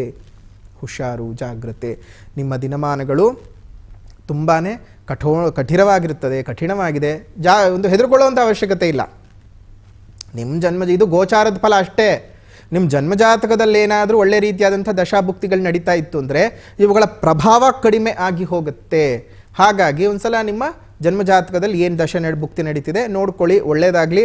ಅದೇ ರೀತಿಯಾಗಿ ಈ ಒಂದು ಆರೋಗ್ಯದ ಮೇಲೆ ಪ್ರಭಾವ ಬಹಳ ಬೀರ್ತಕ್ಕಂಥದ್ದು, ಕುಟುಂಬದ ಒಳಗಡೆ ಬಹಳ ಒಂದು ವೈಮನಸ್ಸುಗಳು ಜಾಸ್ತಿ ಆಗಿ ಹೋಗ್ತಕ್ಕಂಥದ್ದು ಧನಸ್ಸು ರಾಶಿಯವರಿಗಿದೆ. ಸ್ವಲ್ಪ ಜಾಗೃತೆಯಾಗಿರಬೇಕು. ಓಂ ಗ್ರಾಂ ಗ್ರೀಂ ಗ್ರೌಂ ಸಹ ಗುರವೇ ನಮಃ. ಓಂ ಗ್ರಾಂ ಗ್ರೀಂ ಗ್ರೌಂ ಸಹ ಗುರವೇ ನಮಃ ಈ ಒಂದು ಬೀಜಾಕ್ಷರಿಯನ್ನು ಪ್ರತಿನಿತ್ಯ ಉತ್ತರಕ್ಕೆ ಅಭಿಮುಖವಾಗಿ ಸಂಜೆಯ ಹೊತ್ತು ಗೋಧೂಳಿ ಸಮಯದಲ್ಲಿ ಒಂದು 5:30 6:30 ಈ ಸಮಯದಲ್ಲಿ 108 ಬಾರಿ ಪಠಣವನ್ನು ಮಾಡ್ತಾ ಬನ್ನಿ. ಶುಭವಾಗಲಿ, ಮಂಗಳವಾಗಲಿ. ಇನ್ನು ಅದೇ ರೀತಿಯಾಗಿ ಮುಂದಿನ ರಾಶಿಯ ಕಡೆಗೆ ಗಮನ ಹರಿಸೋದಾಯಿತು ಅಂತ ಹೇಳಿದ್ರೆ ಮಕರ ರಾಶಿ. ಮಕರ ರಾಶಿಯವರಿಗೂ ಒಂದು ರೀತಿಯಾಗಿ ಮಕರ ಅಂತ ಹೇಳಿದ್ರೇ ಉಭಯವಾಸಿ. ಈ ಮೊಸಳೆ ಭೂಮಿ ಮೇಲೂ ಜೀವನ ಮಾಡುತ್ತೆ, ನೀರಿನಲ್ಲೂ ಜೀವನ ಮಾಡುತ್ತೆ. ಆದರೆ ಭೂಮಿ ಮೇಲೆ ಕಷ್ಟಪಟ್ಟು ಜೀವನ ಮಾಡಿದ್ರೆ ನೀರಿನೊಳಗೆ ಇಷ್ಟಪಟ್ಟು ಜೀವನ ಮಾಡುತ್ತವೆ. ಇಷ್ಟು ದಿವಸ ನೀವು ಜೂನ್ 2ನೇ ತಾರೀಕಿನವರೆಗೂ ಭೂಮಿ ಮೇಲೆ ಇದ್ದಂಗೆ, ಅದಾದ ನಂತರ ಒಳ್ಳೆ ರೀತಿಯ ಬೆಳವಣಿಗೆಯಿಂದಾಗಿ ನೀರಿಗೆ ಬೀಳ್ತೀರಿ ಅಂದರೆ ಏನು? ಮೊಸಳೆ ನೀರಿಗೆ ಹೋದರೆ ಎಷ್ಟು ಚೆನ್ನಾಗಿರುತ್ತೋ ಅಷ್ಟು ಚೆನ್ನಾಗಿ ನಿಮ್ಮ ಬದುಕು ಬದಲಾವಣೆ ಆಗತ್ತೆ ಅಂತ ಅರ್ಥ. ಉಚ್ಚಗುರುವಿನ ಪ್ರಭಾವ ನಿಮ್ಮ ನೇರವಾಗಿ ನಿಮ್ಮ ರಾಶಿಯ ಮೇಲೆ ಬೀಳ್ತಾ ಇದೆ, ನಿಮ್ಮ ಪ್ರಯತ್ನ ಸ್ಥಾನ ಪರಾಕ್ರಮ ಸ್ಥಾನದ ಮೇಲೆ ಬೀಳ್ತಾ ಇದೆ. ಅದೇ ರೀತಿಯಾಗಿ ನಿಮಗೆ ವಿಶೇಷವಾಗಿ ಎಲ್ಲದಕ್ಕೂ ಅನುಕೂಲ ಆಗೋ ಹಾಗೆ ಲಾಭಸ್ಥಾನದ ಮೇಲೆ ಬೇರೆ ಬೀಳ್ತಾ ಇದೆ. ಇನ್ನೇನು ಸುಖ ಸಂತೋಷಗಳು ಬೇಕು ನಿಮಗೆ? ಮುಟ್ಟಿದ್ದಲ್ಲ ಚಿನ್ನ. ಕೆಲ ರಾಶಿಗಳಿಗೆ ಚಿನ್ನ ಹಿಡ್ಕೊಂಡ್ರು ಮಣ್ಣು ಆಗುವಂಥ ಸಮಯ ಅಂದರೆ ನಿಮಗೆ ಮಣ್ಣು ಹಿಡ್ಕೊಂಡ್ರು ಚಿನ್ನ ಆಗ್ತಕ್ಕಂಥ ಸಮಯ ಮಕರ ರಾಶಿಯವರಿಗೆ. ಯಾರು ಎಲೆಕ್ಟ್ರಿಕ್ ಮತ್ತು ಎಲೆಕ್ಟ್ರಾನಿಕ್ಸ್ ಫೀಲ್ಡ್ಗಳಲ್ಲಿ ಇದ್ದೀರಿ, ಅದೇ ರೀತಿಯಾಗಿ ಒಂದು ಸಿವಿಲ್ ಇಂಜಿನಿಯರ್ಸ್ಗಳು ಯಾರಿದ್ದೀರಿ, ಆರ್ಕಿಟೆಕ್ಟ್ಗಳಾಗಿ ಯಾರು ಕೆಲಸವನ್ನು ಮಾಡ್ತಾ ಇದ್ದೀರಿ, ರತ್ನದ ವ್ಯಾಪಾರಸ್ಥರು ಯಾರಿದ್ದೀರಿ, ಪೆಟ್ರೋಲಿಯಂ ಇಂಡಸ್ಟ್ರಿಗಳನ್ನು ಯಾರು ನಡೆಸ್ತಾ ಇದ್ದೀರಾ, ನಿಮಗೆ ತುಂಬ ಚೆನ್ನಾಗುವಂತಹ ಲಕ್ಷಣಗಳು ಈ ವರ್ಷ ಕಾಣ್ತಾ ಇದೆ. ವಿದ್ಯಾರ್ಥಿಗಳು, ಅದರಲ್ಲೂ ಹೈಯರ್ ಸ್ಟಡೀಸನ್ನು ಮಾಡುವಂತಹ ವಿದ್ಯಾರ್ಥಿಗಳಿಗೆ ಒಳ್ಳೆಯದಿದೆ. ಗಂಡ ಹೆಂಡತಿ ಕಿತ್ತಾಡ್ಕೊಂಡು ಕೋರ್ಟು ಕಚೇರಿ ಮೆಟ್ಲು ಹತ್ಬಿಟ್ಟಿರ್ತೀರಿ, ಮತ್ತೆ ಸೇರ್ತೀರಾ. ಇದು ಅದೆಷ್ಟು ಜನಕ್ಕೆ ಸಂತೋಷ ಕೊಡುತ್ತೋ ದುಃಖ ಕೊಡುತ್ತೋ ಅವ್ರವ್ರ ವೈಯಕ್ತಿಕ. ಬಟ್ ಜೊತೆಗೆ ಸೇರಲೇಬೇಕು ಅನ್ನುವಂಥ ಆಸೆ ಇಬ್ಬರಲ್ಲಿ ಯಾರಿಗಾದ್ರೂ ಒಬ್ರಿಗೆ ಇದ್ದೇ ಇರುತ್ತೆ ಅಲ್ವಾ? ಅಯ್ಯೋ ನಾನು ಹೆಂಡ್ತಿನ ಬಿಟ್ಟು ನಾನು ಬದುಕೋಕ್ಕಾಗಲ್ಲಪ್ಪ, ಅಯ್ಯೋ ನನ್ನ ಗಂಡ ಒಳ್ಳೆಯವನು, ಏನೋ ಕೆಟ್ಟ ಸಮಯ ಏನೋ ಹೇಳಿಬಿಟ್ಟ ಅಂತ ಮತ್ತೆ ಸೇರ್ಕೊಳ್ತಕ್ಕಂತಹ ಶುಭವಾದ ಸಂದರ್ಭ ಈ ಮಕರ ರಾಶಿನಲ್ಲಿ ಹುಟ್ಟಿರ್ತಕ್ಕಂಥವ್ರಿಗೆ. ವೈಭೋಗ ತುಂಬ ಚೆನ್ನಾಗಿದೆ. ಇನ್ನು ಮಕರ ರಾಶಿಯವರ ಆದಾಯ ವ್ಯಯಗಳನ್ನು ನೋಡುವಂತಹ ಸಂದರ್ಭದಲ್ಲಿ ನಿಮಗೆ 2 ಆದಾಯ 8 ವ್ಯಯ. ಅರ್ಥ ಮಾಡ್ಕೊಳ್ಳಿ, ಆದಾಯ ನಿಮಗೇನಿರುತ್ತೆ ಅದಕ್ಕೆ ದುಪ್ಪಟ್ಟಲ್ಲ 3 ಪಟ್ಟು ಹೆಚ್ಚು ಖರ್ಚು. ಆದರೆ ಶುಭ ರೀತಿಯಾಗಿರ್ತಕ್ಕಂತಹ ಖರ್ಚುಗಳು, ಒಳ್ಳೆ ರೀತಿಯಾಗಿರ್ತಕ್ಕಂಥ ಖರ್ಚುಗಳು. ತುಂಬ ದಿವಸಗಳಿಂದ ಮದುವೆ ಆಗದೆ ಒದ್ದಾಡ್ತಾ ಇದ್ದಂಥವ್ರಿಗೆ ಮದುವೆ ಆಗ್ತದೆ, ಸಂಬಂಧಗಳು ಬಂದು ಕುದುರತಕ್ಕಂತಹದ್ದು. ಮನೆಯಲ್ಲಿ ಯಾವುದೋ ಒಂದು ರೀತಿಯಾಗಿ ನಾಮಕರಣವೋ ಉಪನಯನವೋ ಅಥವಾ ವಿವಾಹವೋ ಅಥವಾ ಇನ್ಯಾವುದೋ ಒಂದು ದೇವರ ಸಮಾರಾಧನೆಯೋ ಏನಾದರೂ ಒಂದು ನಡೆಯುತ್ತೆ, ಅದಕ್ಕೆ ನಿಮಗೆ ಒಂದಷ್ಟು ಖರ್ಚುಗಳಾಗ್ತಕ್ಕಂಥದ್ದು. ಅದೇ ರೀತಿಯಾಗಿ ಆರೋಗ್ಯ 6, ಅನಾರೋಗ್ಯ 4. ಆರೋಗ್ಯ ಈ ವರ್ಷ ತುಂಬ ಚೆನ್ನಾಗಿರುತ್ತೆ ಮಕರ ರಾಶಿಯವರಿಗೆ. ಅದೇ ರೀತಿಯಾಗಿ ರಾಜಪೂಜಾ 4, ರಾಜಕೋಪ 2. ನಿಮ್ಗೆ ಸ್ವಲ್ಪ ಸನ್ಮಾನಗಳು ಜಾಸ್ತಿ ಆಗತಕ್ಕಂಥದ್ದು. ಸುಖ 6, ದುಃಖ 3 ಇರತಕ್ಕಂತಹ ಸಂವತ್ಸರ. ಅಂದರೆ ಮಕರ ರಾಶಿನಲ್ಲಿ ಹುಟ್ಟಿರ್ತಕ್ಕಂಥವ್ರಿಗೆ ತುಂಬ ಚೆನ್ನಾಗಿರ್ತಕ್ಕಂಥ ಸಮಯ, ಉಪಯೋಗಿಸ್ಕೋಬೇಕು. ಸ್ವಲ್ಪ ಸೋಮಾರಿಗಳು ನೀವು, ಯಾಕಂದರೆ ಶನಿ ತತ್ವ ಅಲ್ವಾ, ಆ ಸೋಮಾರಿತನದಿಂದ ಆಚೆ ಬನ್ನಿ, ಶೀಘ್ರಮತಿಗಳಾಗಿ ಒಳ್ಳೆ ರೀತಿಯಲ್ಲಿ ಜೀವನನ ಕಟ್ಕೊಳ್ಳಿ, ಒಳ್ಳೆಯದಾಗಲಿ. ಇನ್ನು ನೃಸಿಂಹಾಷ್ಟಕ ಸ್ತೋತ್ರವನ್ನು ಪ್ರತಿನಿತ್ಯ ಪಠಣ ಮಾಡ್ತಾ ಬನ್ನಿ. ನೃಸಿಂಹಾಷ್ಟಕ ಸ್ತೋತ್ರವನ್ನು ಪಠಣ ಮಾಡ್ತಾ ಬರೋದ್ರಿಂದ ಏನೇ ಅರಿಷ್ಟಗಳಿದ್ದರೂ ಕೆಟ್ಟದ್ದಿದ್ದರೂ ನಿವಾರಣೆಯಾಗಿ ನೃಸಿಂಹದೇವರ ಕೃಪೆಯಿಂದ ಚೆನ್ನಾಗಿ ಬಾಳಿ ಬದುಕ್ತೀರಾ. ಶುಭವಾಗಲಿ. ಇನ್ನು ಮುಂದೆ ನೋಡೋದಾಯಿತು ಅಂತ ಹೇಳಿದ್ರೆ ಕುಂಭರಾಶಿ. ಕುಂಭರಾಶಿನಲ್ಲಿ ಹುಟ್ಟಿರ್ತಕ್ಕಂಥವ್ರಿಗೆ ಜೂನ್ 2ನೇ ತಾರೀಕಿನವರೆಗೂ ಗುರುಬಲ ಇದೆ. ಅದಾದ ನಂತರ ಷಷ್ಠ ಸ್ಥಾನಕ್ಕೆ ಹೋಗೋದ್ರಿಂದ ಗುರುಬಲವನ್ನು ಕಳೆದುಕೊಳ್ತಾ ಇದ್ದೀರ. ಶನಿ ಬಲ ಇದೆಯಾ? ಇಲ್ಲ, 7.5 ನಡೀತಾ ಇದೆ. 7.5 ವಿವರಣೆಯನ್ನು ನಾವಾಗಲೇ ಕಾರ್ಯಕ್ರಮದ ಪ್ರಾರಂಭದಲ್ಲೇ ಕೊಟ್ಬಿಟ್ಟಿದ್ದೀವಿ, ಪುನಃ ಅದನ್ನು ಹೇಳೋ ಅವಶ್ಯಕತೆ ಇಲ್ಲ. ಹಾಗಾಗಿ ಈ 7.5 ಪ್ರಭಾವ, ಗುರು ಋಣಾತ್ಮಕ ಸ್ಥಾನದ ಸಂಚಾರದ ಪ್ರಭಾವ ನಿಮ್ಮನ್ನು ಹಿಪ್ಪೆ ಮಾಡುತ್ತೆ. ನಿಮಗೆ ನೋಡಿ, ಆದಾಯ ಇರ್ತಕ್ಕಂಥದ್ದು ಕೇವಲ 2, ವ್ಯಯ 8. ಎಲ್ಲಿಂದ ಸಂಬಂಧ? ಮಕರ ರಾಶಿಯವರೆಗೂ ಅದೇ. ಆದರೂ ರಾಶಿಯ ವ್ಯತ್ಯಾಸಗಳನ್ನು ಗಮನಿಸಿದಂತಹ ಸಂದರ್ಭದಲ್ಲಿ ಅವರಿಗೆ ಶುಭದಾಯಕ, ನಿಮಗೆ ಅಶುಭದಾಯಕ. ಇನ್ನು ಆರೋಗ್ಯ 6 ಇರುತ್ತೆ, ಅನಾರೋಗ್ಯ 4. ಇದನ್ನು ಸ್ವಲ್ಪ ಪರವಾಗಿಲ್ಲ. ಅದೇ ರೀತಿಯಾಗಿ ರಾಜ ಪೂಜಾ 4, ರಾಜಕೋಪ 2. ಅವಮಾನಗಳಾಗುವಂತಹ ಸಾಧ್ಯತೆಗಳು ಹೆಚ್ಚು. ಸುಖ 6, ದುಃಖ 3. ಯಾರು ಕನ್ಸ್ಟ್ರಕ್ಷನ್ ಕಂಪನಿಗಳನ್ನು ನಡೆಸ್ತಾ ಇದ್ದೀರಿ, ಯಾರು ಕೋಲ್ ಅಥವಾ ಮೈನಿಂಗ್ಗಳನ್ನು ಮಾಡ್ತಾ ಇದ್ದೀರಿ, ಅದೇ ರೀತಿಯಾಗಿ ಆಟೋಮೊಬೈಲ್ಸ್ ಬಿಸ್ನೆಸ್ಸನ್ನು ಯಾರು ಮಾಡ್ತಾ ಇದ್ದೀರಿ, ಮತ್ತು ಈ ಪಾತ್ರೆ ಸಾಮಾನು ಅಂಗಡಿಗಳನ್ನು ಯಾರ್ಯಾರು ನಡೆಸ್ತಾ ಇದ್ದೀರಿ, ಮತ್ತು ಈ ಸ್ಟೀಲ್ ರಿಲೇಟೆಡ್ಡು, ಐರನ್ ರಿಲೇಟೆಡ್ ಕೆಲಸಗಳನ್ನು ಯಾರು ಮಾಡ್ತಾ ಇದ್ದೀರಿ ಅವರೆಲ್ಲ ತುಂಬ ಜಾಗ್ರತೆಯಿಂದ ಇರಬೇಕು. ವ್ಯವಹಾರಗಳಲ್ಲಿ ಮೋಸ ಆಗುತ್ತೆ. ಇನ್ನು ಪಾರ್ಟ್ನರ್ಶಿಪ್ ವ್ಯವಹಾರಗಳನ್ನು ಈ ವರ್ಷ ನೀವು ಮಾಡೋಕ್ಕೆ ಹೋಗೋದು ಬೇಡ. ಪಾರ್ಟ್ನರ್ಸ್ಗಳ ಜೊತೆಗೆ ಸುಮ್ಮನೆ ಜಗಳಗಳಾಗುತ್ತವೆ. ನೀವು ಹೇಗೆ ಅಂದರೆ ಮಕರ ರಾಶಿಯವರು ಸೋಮಾರಿತನದಲ್ಲಿ ಕೂತ್ಕೊಂಡ್ರೆ, ಕುಂಭರಾಶಿಯವರು ತುಂಬ ಕ್ರಿಯಾಶೀಲವಾಗಿ ಕೆಲಸ ಮಾಡ್ತಾ ಇರ್ತಾರೆ. ತುಂಬ ಕ್ರಿಯಾಶೀಲರು, ಅವರು ಅಷ್ಟು ಆ್ಯಕ್ಟಿವು, ಅಷ್ಟು ಕಷ್ಟಪಟ್ಟು ದುಡಿತಾರೆ. ಆದರೆ ಅವ್ರಿಗೆ ಸರಿಯಾಗಿ ಸಿಗಬೇಕಾದಂತಹ ಮನ್ನಣೆಗಳಾಗಲಿ, ಗೌರವಗಳಾಗಲಿ, ಆದರಣೆಗಳಾಗಲಿ ಸಿಕ್ಕೋಕ್ಕೆ ಸಾಧ್ಯವೇ ಇಲ್ಲ. ಆ ರೀತಿಯಾಗಿ ಆಗ್ಬಿಡುತ್ತೆ. ಸೊ ಹುಷಾರಾಗಿ ಇದ್ದಿರಬೇಕು. ಕುಂಭ ರಾಶಿನಲ್ಲಿ ಹುಟ್ಟಿರ್ತಕ್ಕಂಥವರು ಜಾಗ್ರತೆಯಾಗಿರಿ. ಇನ್ನು ನೀವು ಪರಿಹಾರ ಅಂತ ಬಂದ ಸಂದರ್ಭಕ್ಕೆ ಈ ವರ್ಷ ನೀವು ನಾ ಹೇಳ್ಕೊಡುವಂಥ ರೀತಿಯಲ್ಲಿ ಒಂದು ಶನಿ ಬೀಜಾಕ್ಷರಿಯನ್ನು ಪ್ರತಿನಿತ್ಯವೂ ಪಶ್ಚಿಮಕ್ಕೆ ಅಭಿಮುಖವಾಗಿ ಕುಳಿತು ನೀವು ಬೆಳಗ್ಗೆ 108 ಬಾರಿ, ಸಂಜೆ 108 ಬಾರಿ ಪಠಣವನ್ನು ಮಾಡ್ತಾ ಬನ್ನಿ. ಬೀಜಾಕ್ಷರಿಯು ಈ ರೀತಿಯಾಗಿರುತ್ತೆ. ಓಂ ಪ್ರಾಂ ಪ್ರೀಂ ಪ್ರೌಂ ಸಹ ಶನಯೇ ನಮಃ. ಓಂ ಪ್ರಾಂ ಪ್ರೀಂ ಪ್ರೌಂ ಸಹ ಶನಯೇ ನಮಃ. ಈ ಬೀಜಾಕ್ಷರಿಯನ್ನು ಬೆಳಗ್ಗೆ 108 ಬಾರಿ, ಸಂಜೆ 108 ಬಾರಿ ಪಠಣವನ್ನು ಮಾಡ್ತಾ ಬನ್ನಿ. ನಿಮ್ಮೆಲ್ಲರಿಗೂ ಸಹ ಶುಭವಾಗಲಿ. ಅದೇ ರೀತಿಯಾಗಿ ಜೀವನ ಅಂತ ಬಂದ ಸಂದರ್ಭಕ್ಕೆ ಕಷ್ಟವೂ ಇದ್ದದ್ದೇ, ಸುಖವೂ ಇದ್ದದ್ದೇ. ಬರೋದೆಲ್ಲ ಬರಲಿ, ಆ ಭಗವಂತನ ದಯೆ ಒಂದಿರಲಿ ಅಂತ ಹೇಳಿ ಜೀವನನ ಮುಂದುವರಿಸ್ತಾ ಹೋಗಿ. ಒಳ್ಳೆಯದಾಗಲಿ. ಗುರುಜಿ, ಕೊನೆಯ ರಾಶಿ ಮೀನನು. ಮೀನರಾಶಿ. ಪಾಪ ಮೀನರಾಶಿಯವ್ರು ಕಾಯ್ತಾನೇ ಇರ್ತಾರೆ, ಯಾವಾಗ ಹೇಳ್ತಾರಪ್ಪ. ಏನು ಮಾಡೋದು, ಹೇಳಲೇಬೇಕು. ಹೇಳೋಕ್ಕೂ ನಮ್ಗೆ ಯಾಕೋ ಬೇಸರ ಆಗುತ್ತಾ, ಸಂತೋಷವಾಗುತ್ತಾ. ಈಗ ಹೇಳ್ತಿದ್ರೆ ಅಯ್ಯೋ ಗುರುಗಳೇ ಬೇಗ ಹೇಳಿಬಿಡಿ, ನಮಗೆ ತಡ್ಕೊಳಕ್ಕಾಗ್ತಾ ಇಲ್ಲ. ಈ ನಮ್ಮ ಯಾವ ಕಾರ್ಯಕ್ರಮ ಶುರುವಾದಾಗಲೇ ಮೀನರಾಶಿಯವ್ರು ನೀರಿಂದ ಹೊರಗೆ ಬಂದಿರೋ ಮೀನುಗಳಾಗಿ ವಿಲವಿಲ ಅಂತಿರ್ತಾರೆ. ನೋಡಿ, ನಿಮ್ಗೆ ಆದಾಯ ವ್ಯಯನ ಮೊದಲನೇದಾಗಿ ನೋಡೋದಾಯಿತು ಅಂದರೆ 14 ಆದಾಯ ಈ ವರ್ಷ ಸಿಕ್ಕಾಪಟ್ಟೆ ಆದಾಯ ಇದೆ ನಿಮಗೆ. ಅದೇ ರೀತಿಯಾಗಿ ವ್ಯಯ 11 ಇರತಕ್ಕಂತಹದ್ದು. ಸ್ವಲ್ಪ ಉಳಿಸ್ಕೋತೀರಾ ದುಡ್ಡು ಕಾಸುಗಳನ್ನು. ಮೀನರಾಶಿಯವ್ರದ್ದು ಮೊದಲೇ ತೂತು ಕೈ, ಅವ್ರದ್ದು ಎರಡೂ ಎಕ್ಸ್ಟ್ರೀಮ್ ಲೆವೆಲ್ಲು. ಜುಗ್ತನೂ ಎಕ್ಸ್ಟ್ರೀಮ್ ಲೆವೆಲ್ಲು, ಅದೇ ರೀತಿಯಾಗಿ ಧಾರಾಳತನವೂ ಎಕ್ಸ್ಟ್ರೀಮ್ ಲೆವೆಲ್ನಲ್ಲೇ ಇರ್ತಕ್ಕಂಥದ್ದು. ಈ ವರ್ಷ ಒಂದು ಸ್ವಲ್ಪ ದುಡ್ಡು ಉಳಿಸ್ಕೋತೀರಾ. ಆರೋಗ್ಯ 5, ಅನಾರೋಗ್ಯ 2 ಅಂದರೆ ಆರೋಗ್ಯ ಸುಧಾರಣೆ ಆಗ್ತಕ್ಕಂಥ ವರ್ಷ. ರಾಜಪೂಜಾ 3, ರಾಜಕೋಪ 5. ನಿಮಗೇನು ಅವಮಾನಗಳೇನು ಹೊಸತೇನಲ್ಲ, ಅನುಭವಿಸ್ಕೊಂಡು ಬರ್ತಾನೆ ಇದ್ದೀರಿ. ಅದು ಯಾವಾಗಲೂ ಹಾಗೇ ಇರುತ್ತೆ. ಈ ವರ್ಷನೂ ಒಂದು ಸ್ವಲ್ಪ ಅವಮಾನಗಳನ್ನು ಪಡಲೇಬೇಕು. ಸುಖ 6, ದುಃಖ 3 ಇರತಕ್ಕಂಥ ಈ ಸಂವತ್ಸರ ನಿಮಗೆ ಗರ್ಭದಲ್ಲಿ ಅಂದರೆ ನಿಮ್ಮ ರಾಶಿಯಲ್ಲಿ ಶನಿ ಇದ್ದರೂ ನಿಮಗೆ ಶನಿಪೀಡನೆ ನಿಮ್ಮ ಜಾತಕದ ಅನ್ವಯ ಒಳ್ಳೆಯದು ಮತ್ತು ಕೆಟ್ಟದ್ದನ್ನು ನಿರ್ಧಾರ ಮಾಡ್ತಾ ಇರುತ್ತೆ. ಅದರ ಜೊತೆಗೆ ಗುರು ಅನುಗ್ರಹ ಉಂಟಾಗ್ತಾ ಇದೆ ನಿಮ್ಮ ರಾಶಿಯ ಮೇಲೆ. ಜೂನ್ 2ನೇ ತಾರೀಕಿನಿಂದ ಉಚ್ಚ ಗುರುವಿನ ಪ್ರಭಾವ ಬರ್ತಾ ಇರೋದ್ರಿಂದಾಗಿ ನಿಮ್ಮ ಎಲ್ಲ ಕೆಲಸ ಕಾರ್ಯಗಳಲ್ಲೂ ಅತ್ಯಂತ ದೊಡ್ಡ ಮಟ್ಟದ ಯಶಸ್ಸು, ನಿಮ್ಮ ಸ್ಥಾನ ಬದಲಾವಣೆ ಆಗತಕ್ಕಂತಹದ್ದು, ನಿಮ್ಮ ಜೀವನದಲ್ಲಿರ್ತಕ್ಕಂತಹ ಅನೇಕ ಕಷ್ಟಗಳು ದೂರ ಆಗತಕ್ಕಂತಹದ್ದು, ನಿಮ್ಮ ನೆಮ್ಮದಿ ಏನು ಕಳ್ಕೊಂಡ್ಬಿಟ್ಟಿದ್ರಿ, ಒಂದು ನಿದ್ರೆ ಇಲ್ಲದ ರಾತ್ರಿಗಳನ್ನು ನೋಡ್ತಾ ಇದ್ರಲ್ಲ, ಆ ನಿದ್ರೆ ಇಲ್ಲದ ರಾತ್ರಿಗಳೆಲ್ಲ ದೂರ ಹೋಗ್ತದೆ. ನಿಮ್ಮ ಮೀನರಾಶಿಯವರು ಹೇಗೆ ಅಂದರೆ ಪಾಪ ಅವರು ತುಂಬ ಸೆನ್ಸಿಟಿವ್. ಹೊರಗಡೆ ನೋಡೋದಕ್ಕೆ ಸಿಕ್ಕಾಪಟ್ಟೆ ಹೊರಟಿನ ಜನ ಅನ್ನೋ ಥರ ಇರ್ತಾರೆ. ಯಾಕೆಂದರೆ ಅವ್ರಿಗೊಂದು ಅವ್ಯಕ್ತ ಭಯ, ಎಲ್ಲಿ ನನ್ನನ್ನು ಜನ ಮಿಸ್ಯೂಸ್ ಮಾಡ್ಕೊಂಡು ಬಿಡ್ತಾರೋ, ಎಲ್ಲಿ ನನ್ನ ಆ ಸರಳತೆಯೇ ಬೇರೆಯವರಿಗೆ ಒಂದು ದಾಳ ಆಗಿಬಿಡುತ್ತೋ ಅನ್ನೋ ಭಯದಲ್ಲಿ ಪಾಪ ಅವ್ರು ಆ ರೀತಿಯಾಗಿ ಬದುಕ್ತಿರ್ತಾರೆ. ನೋಡಿ, ಮೀನರಾಶಿಯವರನ್ನು ಅವ್ರ ಅಪಿಯರೆನ್ಸನ್ನು ನೀವು ಹಾಗೆ ನೋಡಿ, ತುಂಬ ಹೆಡ್ ವೆಯ್ಟ್ ಇರಬೇಕು ಅಂತ ಅನಿಸುತ್ತೆ. ನೀವು ಅವ್ರ ಜೊತೆ ಪಳಗ ನೋಡಿ, ಅವರಷ್ಟು ಡೌನ್ ಟು ಅರ್ತ್ ಪರ್ಸನ್ಸ್ ಬಹುಶಃ ಇನ್ಯಾವ ರಾಶಿಯವರು ಇರೋದಿಲ್ಲ. ಸೊ ಆ ಥರ ಇರ್ತಕ್ಕಂತಹ ವಿಚಾರ. ಈ ವರ್ಷ ನಿಮ್ಮ ಸುಖಭೋಗಗಳು ಜಾಸ್ತಿ ಆಗುತ್ತೆ, ಜೀವನ ಚೆನ್ನಾಗಿರುತ್ತೆ, ಒಳ್ಳೊಳ್ಳೆ ಕೆಲಸಗಳು, ನಿಂತಿದ್ದಂತಹ ಎಲ್ಲ ಕೆಲಸಗಳು ಸಹ ಮುಂದಕ್ಕೆ ಹೋಗುತ್ತೆ. ಹೊಸ ಸೈಟು, ಮನೆ, ಆಸ್ತಿ, ಚಿನ್ನಾಭರಣಗಳ ಖರೀದಿ, ನೂತನ ವಾಹನದ ಖರೀದಿ ಎಲ್ಲ ಯೋಗವೂ ಇದೆ. ಒಂದು ಸಲ ಗಾಣಗಾಪುರದ ದತ್ತಾತ್ರೇಯನನ್ನು ದರ್ಶನ ಮಾಡ್ಕೊಂಡು ಬನ್ನಿ.